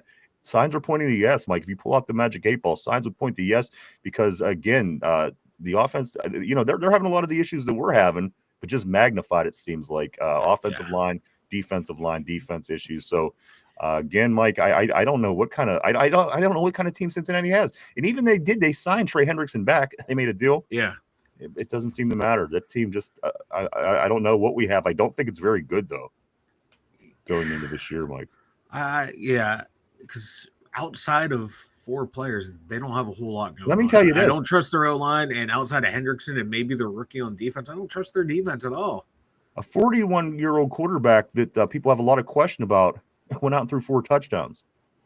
Joe Burrow and 2 of the higher paid receivers in the league went out and almost lost to the Browns. You know what I'm saying? I just don't know what to make of this team. I don't think that it's good. But the Bengals, they bungle it every year, man. That's why they are what they are. Yep. John says Khan is more shrewd than a Jewish diamond dealer in Manhattan. I like that. Like, you're not wrong, brother. You're not wrong. wrong. That is some. That's like, you want to talk about a petty contract and what was given to him. He was like, you want to fucking try and sabotage what we've been building here? All right, good luck with this shit right here. Yeah. Because he might get the 8.5 and make the playoffs for 1.6. And if he held out and did all the shenanigans for $1.6 million, brother, what are your finances looking like? Yeah. I know. He must eat a lot. That's all I got to say. Let's see. Vegas says the Browns aren't terrible and the Bengals aren't that good. I think you're right. But here's the thing about the Browns. They're the Browns. There's just teams that you point to and you say, oh, they're the Jets. Oh, they're the Browns.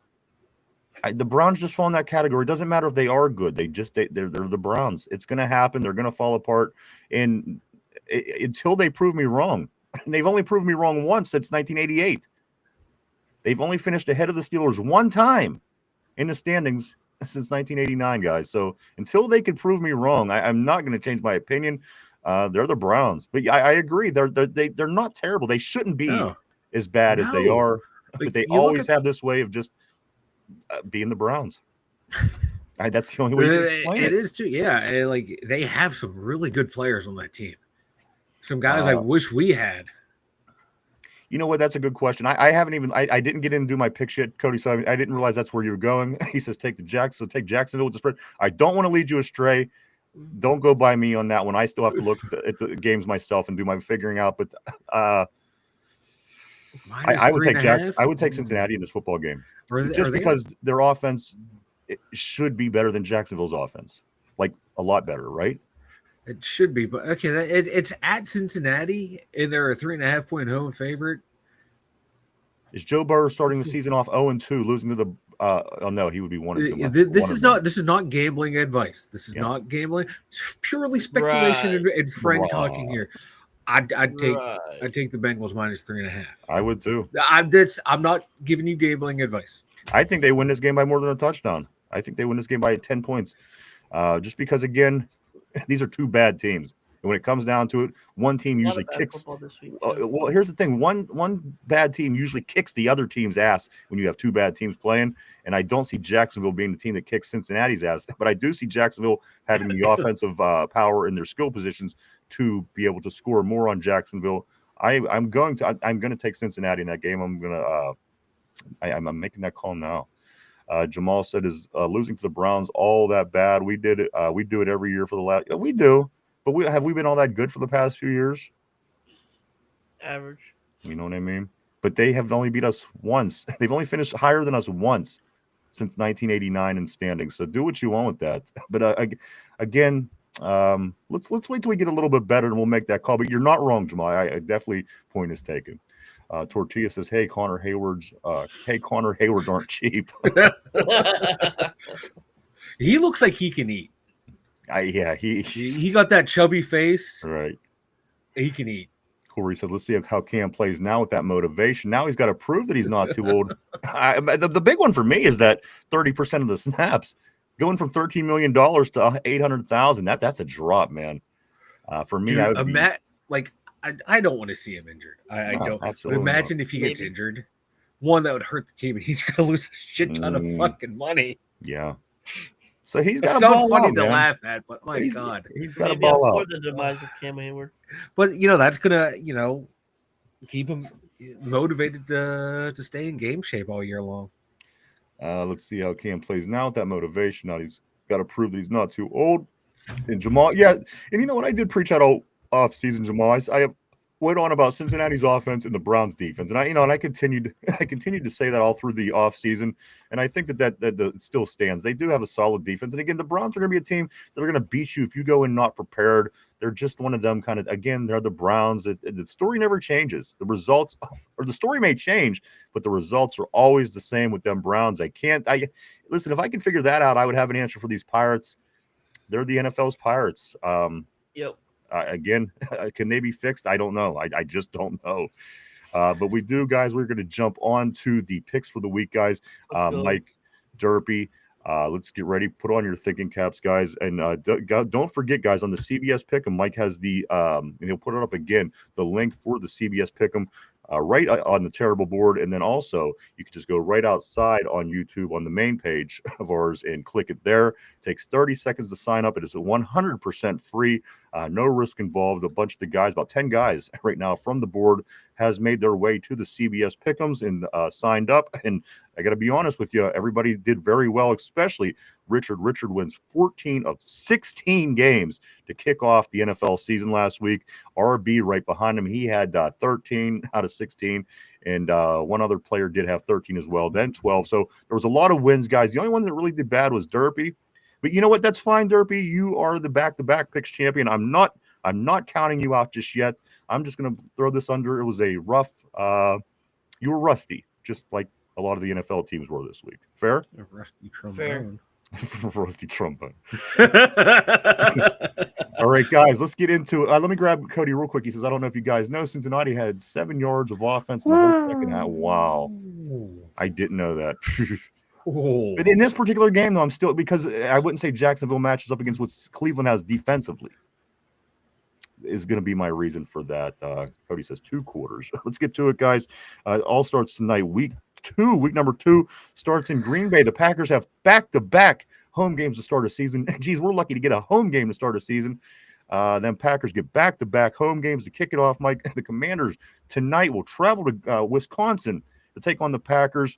Let me pull out my score page here so I can keep track of what's going on. I'm going to start with you, Derpy, just because you were on the low end of the totem pole. Derpy, Commanders, Packers tonight. Who do you like in this football game? Give me the Packers. All right, Michael. I'm sorry, go ahead. Derpy, what was that? They're home at Lambeau. Give me the Packers. All right. Mike, for you, these are 2 pretty good football teams. I'd say 2 pretty much up-and-coming football teams, certainly in the NFC. 2 pretty much up-and-coming quarterbacks in the NFC. Mike, who do you like? Washington at Green Bay.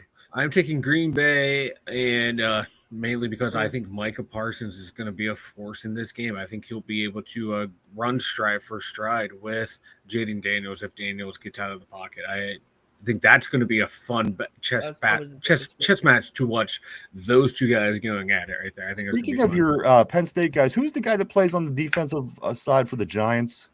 Abdul Carter. Did you see Abdul Carter playing defense for a 3-point shot last week when he was on a blitz? Yeah. What was that? I never seen a football player do that. He was like, I saw it was like, what is Abdul Carter doing? And what in the quarterback too? He comes in running like this, and the quarterback throws it up in the way out of gave up on the play. It's like, what are you both doing? It's like they both had a Madden glitch. It made me think of you. It made me think of you. And then also, speaking of Micah Parsons, it brought back the memory. But I thought I've never seen a defensive player put that hand up in the quarterback's face, and it was like unless he thought he wasn't going to be able to get there in time to make the sack. And the best thing, I'm just going to put my hand up and deflect. I've never seen that. I watched him in college kill guys running in that free. Really? All right, guys. Derpy, we're going to come back to you. An NFC matchup, NFC East matchup. We have the Giants at the Cowboys. The Cowboys lose in week 1. The Giants lose in week 1 also. One of these teams have to win first. This one's at AT&T Stadium in Dallas. Derpy, who wins? Giants at the Cowboys. Give me the Cowboys. Giants suck. Okay, Michael, same with you. We just talked about the Giants briefly, but for this particular game, like Giants at Cowboys, any chance you're taking New York? No, I think the Cowboys have too much offensively for that Giants defense as a whole.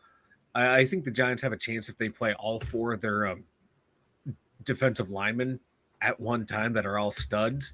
I think they could keep it close, but I think Dallas has too much. All right. With the midget. All right, guys, we have a couple teams. One team won last week. One team lost last week, guys. Next game on the list, Derpy, is the Rams at the Titans. The Rams at the Titans. Some out-of-conference play. Some 2 very not attractive teams, in my opinion. Derpy, Rams at the Titans. Who do you like in this game? Give me the Rams. Titans are all combobulated, and they have a rookie quarterback. All right, Mike. Same question comes to you. The Rams at the Titans. Yeah, I'm taking the Rams. That Titans team outside of Cam Ward looks god awful. So give me the Rams. I like the Matt Stafford over Cam Ward. Certainly at this point of their careers anyway. Yeah. I take that as well. Guys, next game on the list, an AFC East showdown. The team that we just beat are home again. Again, some of these teams with these 2 home games to start the season, I just don't get it. The Jets, they host the Buffalo Bills. Again, any chance anybody's taking a New York team in this pick? Derby? No. Give me the Bills. They're Okay. a more complete team than the Jets. Absolutely. It should be a good one, though. Just seeing what we've seen. Yeah, it should be a good. And that also is going to tell a story, guys. If Buffalo goes out and beats the Jets by 40 points, where we beat the Jets on a lucky bounce on a kickoff return fumble, that starts to kind of tell a little story too. Maybe if the Jets stays in this game, it also tells a story in our favor. So, again, an interesting game to keep an eye on through the weekend. Also going back, staying in the AFC East, gentlemen, the Patriots at the Dolphins. Talking about a game of a couple of undesirables. This game sucks. Derpy, who do you like in this one? This game sucks. Apparently, he likes this game sucking, apparently. Yeah, this game's going to suck. Who do you want, Derpy? This is hard. Because the Dolphins didn't perform well defensively or offensively well last week. Well, let's think about this. The Dolphins got killed by Indianapolis. And the Patriots let one slip away and lose, 20-13 to the Raiders, if that helps you. Yeah, give me the Patriots. All right. Michael? I am going to take Miami at home in the heat, in the rain. They're going to have the shade, the nice, cool sidelines while the Patriots have to sit there and just die in that heat on their visiting side. I'm liking Miami early at home with the weather advantage. All right, this barn burner next. It was brought up by Cody on the board, guys. The Jaguars at the Bengals. Derpy. Jaguars at the Bengals. Ooh. Give me the Bengals. All right. I don't want to say it, but give me the Bengals. There's just sometimes you got to. I don't like saying it either. Mike, same question to you. Jaguars at Bengals. Yeah, I'm taking the Bengals. I don't think Jacksonville has a lot going on. No, I like their 2 edge rushers, but that's about it on that defense. Yeah, so far. I mean, you haven't seen Travis Hunter. Certainly, he got a haircut. So, but a haircut. Hey, he's lighter now, lighter and quicker. All right, guys. This next game is a game of a couple teams that did lose last week. No, they didn't. San Francisco won, as I mentioned earlier, in a close game over our next opponent, the Seattle Seahawks, 17-13. And the Saints, they lose. Derpy, who do you like in San Francisco, New Orleans? San Francisco. All right. Mike, San Francisco at New Orleans. Brock Purdy's now out. Yes, he's out. Wait, never mind that. You want the Saints, Derpy? I might have to go with the Saints. All right.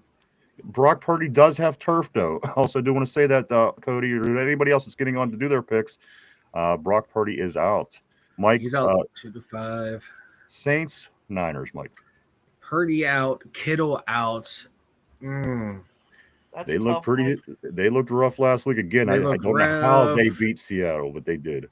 The Aints really don't impress me, but it is at the whatever fucking dome they have. The Mercy, I don't know who it is, but Spencer Rattler. We know all the guys. Just give us a pick. Fuck it. I'm riding with the Niners. All right. Wow. I don't think I don't know. The Saints are pretty bad, so I don't know if either pick is bad. I don't know. I think they're both pretty bad. As long as CMC is healthy, guys. This game right here means a lot to us in the division. Next game on the list, Derpy, the Browns at the Ravens. Last week, you were the only person on the planet to pick the Browns, as I understand.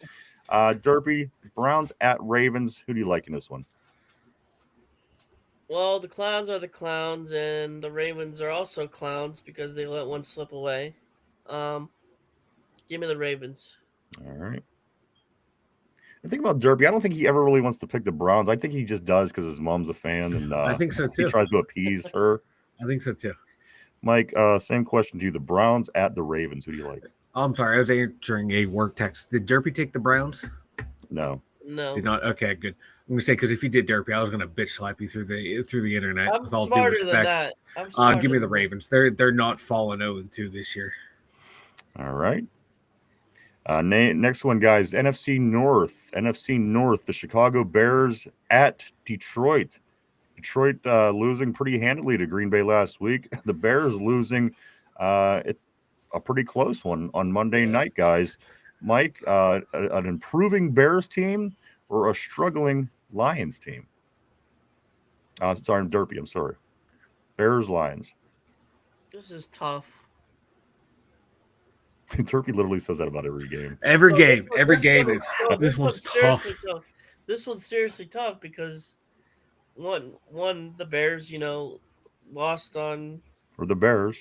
Yeah, the Bears are the Bears, and then the Lions are the Lions. The Bears, yes, they are. Yes, they are. And the Derpy is the Derpy. And the Tigers are the Tigers. And that's what Dorothy said, right? But I like the chances at home for the Lions, so give me the Lions. All right. You like Detroit in this one? Yeah. Mike, same question to you. The Bears at the Lions. Well, the Bears are the Bears. The Lions are the Lions. So give me the Lions. All right. Good deal. Gotcha. All right, guys, moving on. We are on 4:00 games now on Sunday. The Broncos at the Colts. That should be a good game. Danny Dimes appeared to be one of the best quarterbacks ever last week in the big win, Mike. Derpy, the Broncos at the Colts. And the Broncos didn't quite play up to that level that we've seen from them last year, at least now. But to this point, Derpy, Broncos at Colts. Given the Broncos, I like their defense more than what the Colts faced last week in the Dolphins. All right. Mike, same question for you. 4:05, Broncos at Colts. This for me. I'm gonna pull in the Derby. This is a tough one because I don't. The Colts could play people tough at home. Broncos did not look that good, but I am gonna take the Broncos. I think Bo Nix is a better quarterback than Danny Dimes. Danny Dimes good for a couple good games a year. And again, Denver was a playoff team, and Miami is Miami. So you got to consider that as well. Guys, next game, this is an NFC game. As a matter of fact, it's two teams that I could care two shits about, but we have to pick them anyway. The Panthers at the Cardinals. Derby, Panthers at the Cardinals. God, this game sucks.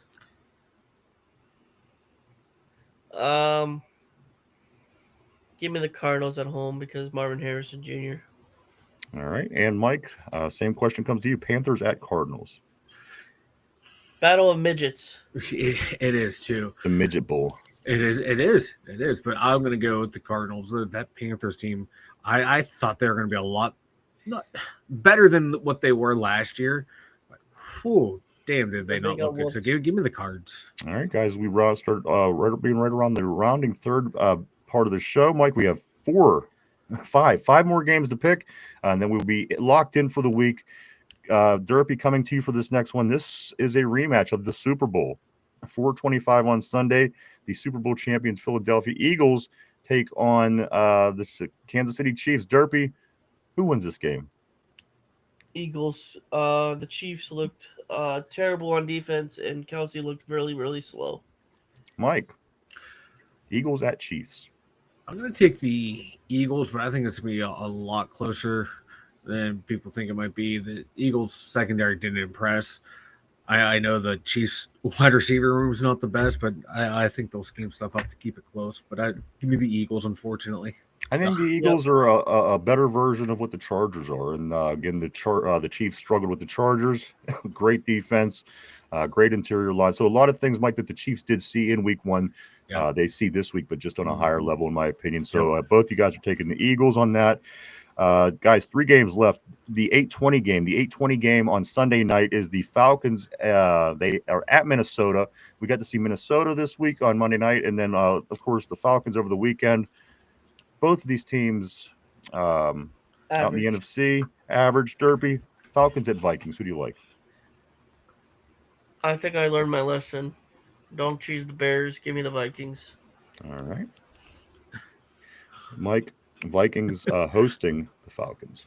Yeah, give me the Vikings at home. I think this is not going to be close. A couple games, 2 Monday Night Football games, and then the Steelers game, guys. All we have left. First Monday Night Football game, 7 o'clock, the Buccaneers at the Texans. The 10 o'clock Monday Night Football game, the Chargers at the Raiders. Derby, let's start with the 7 o'clock Monday Night Football. Buccaneers at Texans. Who are you taking for Tampa Bay at Houston? Give me Baker Mayfield All right. over CJ Stroud. And Mike, same question for you. Yeah, I'm at the Texans. Yeah, I'm going to take the Buccaneers as well. I'm still Texas not. Defense is terrible. Their offensive line is shit, and I think Vita Vea and Clancy are going to have a field day. All right, guys. Last Monday night game, the 10 o'clock start game is the Chargers at the Raiders. Chargers at the Raiders. The Chargers started off the season by beating the Chiefs. The Raiders started off the season by beating the New England Patriots. Derpy, who do you like? Chargers at the Raiders.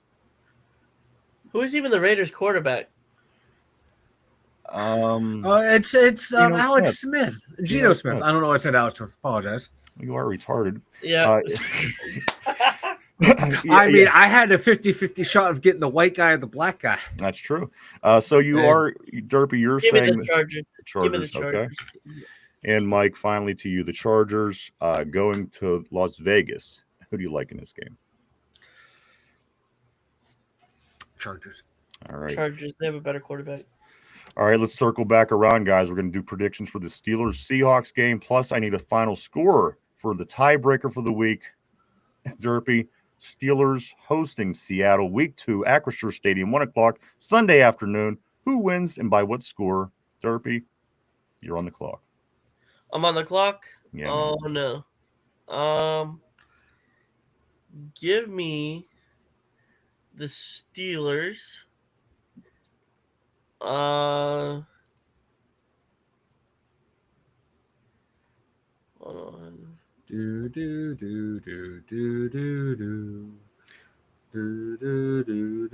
I one can give you a suggestion, Derpy, Yeah.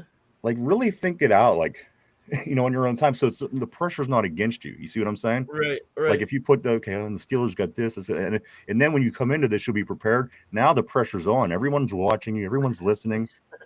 I'm just saying, just a tip. You could do what you want with that. But Derpy, what's the score you like?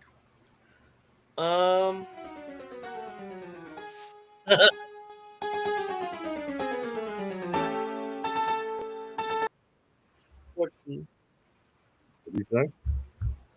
27. Did you say 14? Yeah. All right, 27-14. That's your pick. Steelers? Yeah. Yes.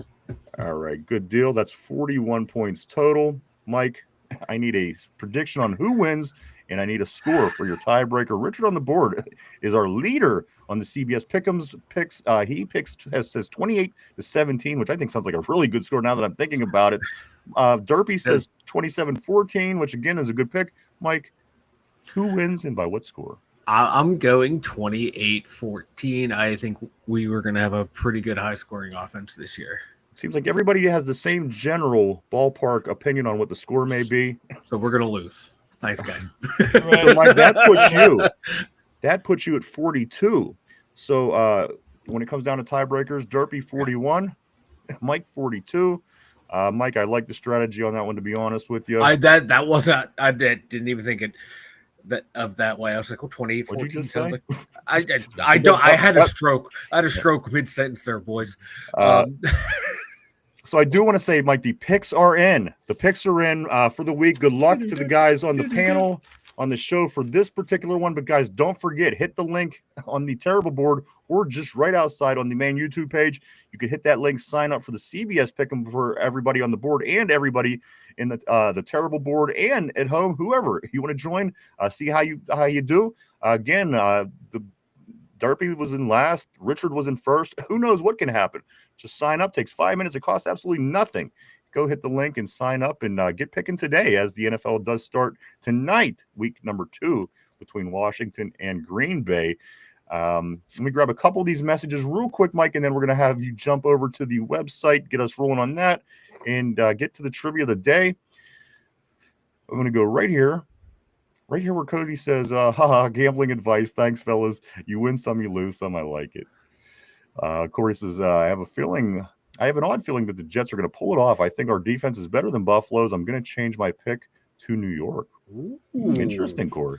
I like it. I like it. Ballsy. I like it too. I like it.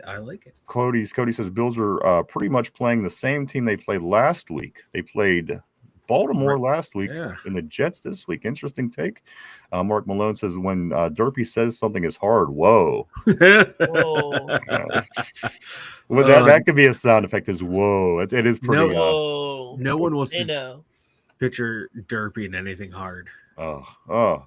Cody says 7 yards in 30 minutes in a game is wild. Talking about Cincinnati.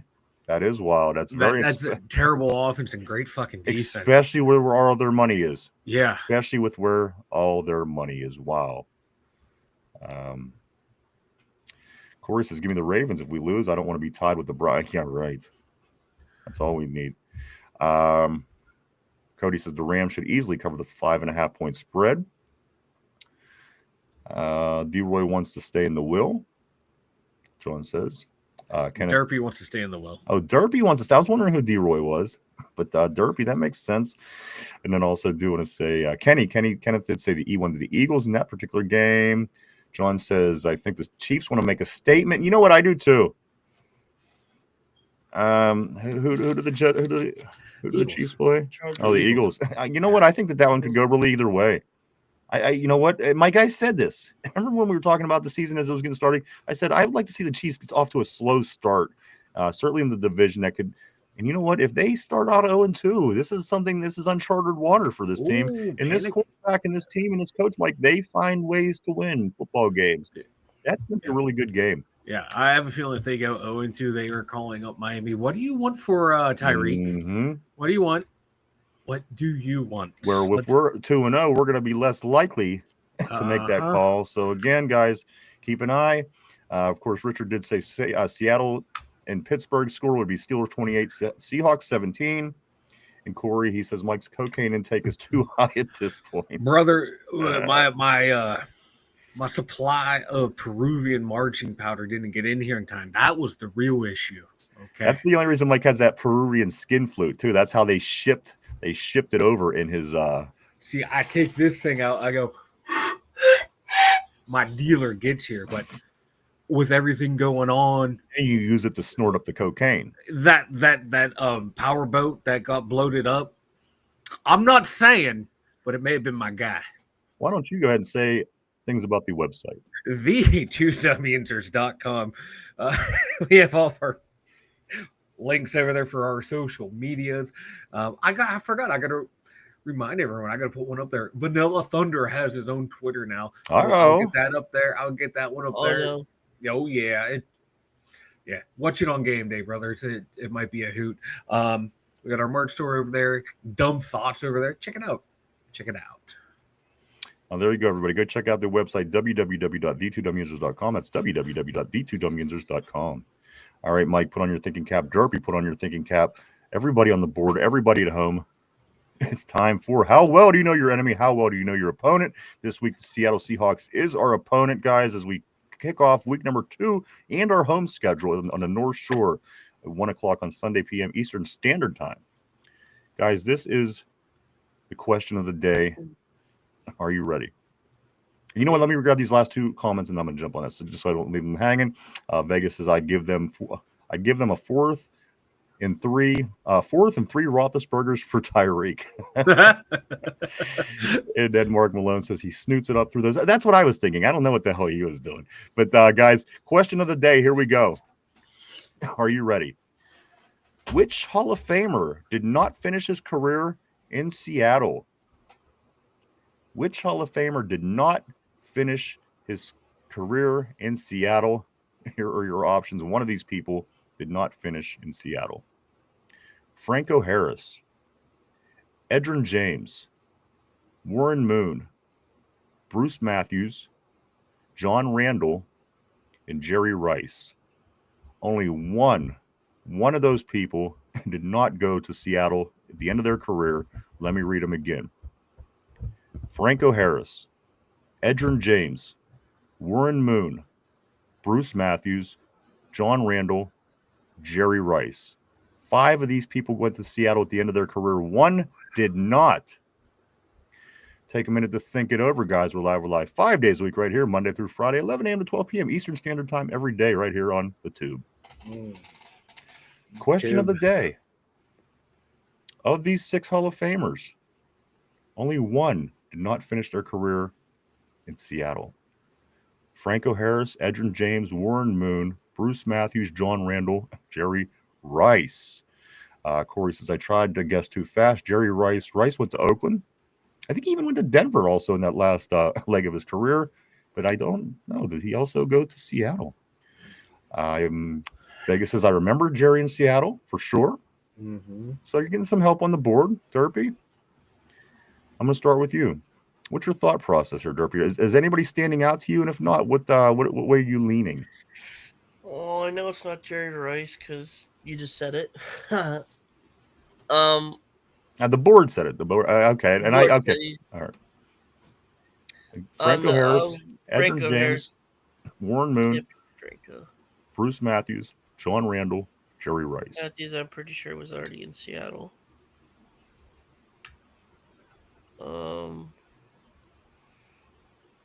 Give me how do you say Edgerrin James? Edgerrin James, the running back behind Peyton Manning, all those successful years in Indianapolis. You're going to say Edgerrin James is who did not finish his career with the Seahawks. Is that correct? Yes. All right, Mike, I'm going to come to you. Which one of these 6 players did not finish their career in Seattle? Franco Harris, Edgerrin James, Warren Moon, Bruce Matthews, John Randall, Jerry Rice. Well, we know Franco Harris retired a Seattle Seahawk. We know that for damn sure, brother. I know Jerry Rice was there. The others, I do not fucking know. I'm going to follow the pick champions lead here. I'm going with John Randall. All right. Good pick. On the board, I see that Vegas says Franco left the Steelers over 200,000. Cody says Jerry Rice. Vegas says Jerry's braids started at his ears when he was with the Raiders. Cody says, I think Rice went to the Broncos or something crazy. Richard saying John Randall. This is a tough one, guys. Let me read it one more time, and then we will see who, in fact, did not finish their career in Seattle, guys. Question of the day. Which Hall of Famer did not finish their career in Seattle? Was it Franco Harris, Edgerrin James, Warren Moon, Bruce Matthews, John Randall, Jerry Rice? Guys, are you both final picks on yours? Need to change? Final answer? Nope, I'm good. All right, locked in. Derpy? I might change to John Randall. You want John Randall? Yeah. All right, I'm going to lock Derpy in. Final answer? Yes. All right, locked in on John Randall. Guys, question of the day. I know, Corey. That's why we do these. That's why we do it, because they can become difficult. We could make the correlation. This is who our team plays, and then it makes the trivia hard because we don't pay attention to these teams as much. Guys, this is the question of the day. Which Hall of Famer did not finish their career in Seattle? Franco, Edgerrin James, Warren Moon, John Randall, Bruce Matthews, Jerry Rice. Guys, the correct answer is Bruce Matthews. The other 5 guys played on Seattle at the end of their career. That's right. Franco Harris, Edgerrin James, Warren Moon, Jerry Rice, and John Randall were all Seattle Seahawks at the end of their career. Bruce Matthews, the only one that was not a Seattle. It was never a Seattle Seahawk, actually. Damn. So there you go. I don't know. Interesting stuff, guys. Great job. Again, I try to make them hard. I do, and try to come up with some stuff that's difficult to look up. Because a lot, on the show, the guys know that, I'll say, what year was the Seattle Seahawks first a team? What year did, how many? So sometimes I do have to mix it up, guys. I do have to mix it up for these 2 here, certainly. Phil the Steel. What's up, Phil? Great seeing Phil Steel on the board. Rich, okay. Beast mode, Cody said. But yes, Bruce Matthews. Jamal, it was actually Bruce Matthews. Bruce Matthews was the only player on that list that was never a Seahawk, let alone the Seahawk at the end of their career. But Edgerrin James is not a bad pick because I didn't remember him going to Seattle. Me either. But he did finish up in Seattle. Guys, great job, Mike. With that being said, anything before we do start getting ready to wrap up the show for the day? No, I got nothing, man. This was fun. Guys, we do have the Thursday night football tonight, kicking off week 2. That's right. The Washington Commanders travel to Lambeau Field to take on the Green Bay Packers tonight. If you haven't gone on to do your CBS pick'ems yet, do that before the game tonight. You can do it all the way up to game time per game. So again, it costs nothing. Takes 30 seconds to sign up. Hit one of the links. Go sign up and see. Jump in the pool, man. Like I said, there's about 10 people already. Everyone's doing really good. And again, Richard just blowing it out of the water last week, 14-2. I can't say enough about that, guys. And again, yes, Phyllis Steele, remembering and respecting and the victim of 9/11. Of course, today is the 24-year anniversary. I remembered very clearly. And again, yes, remember the day, guys. 9/11. Vegas says I had to put Kittle on the bench. He's out. Chad, what's up, dude? Always great seeing Chad Schrader on the board. Hey, says, what's up, Yanders fam? Here we go. Steelers, that's right, baby. We are opening up our home schedule on Sunday at 1 o'clock on the North Shore. I can't wait. But don't forget, guys, the NFL kicks off week 2 tonight. And then Saturday, college picks back up. All the games Sunday and two Monday Night Football games on Monday. What do we got here, Mike? I do believe that is everything on my list here. I am going to start getting ready to wrap up. We're on our way home, rounded third.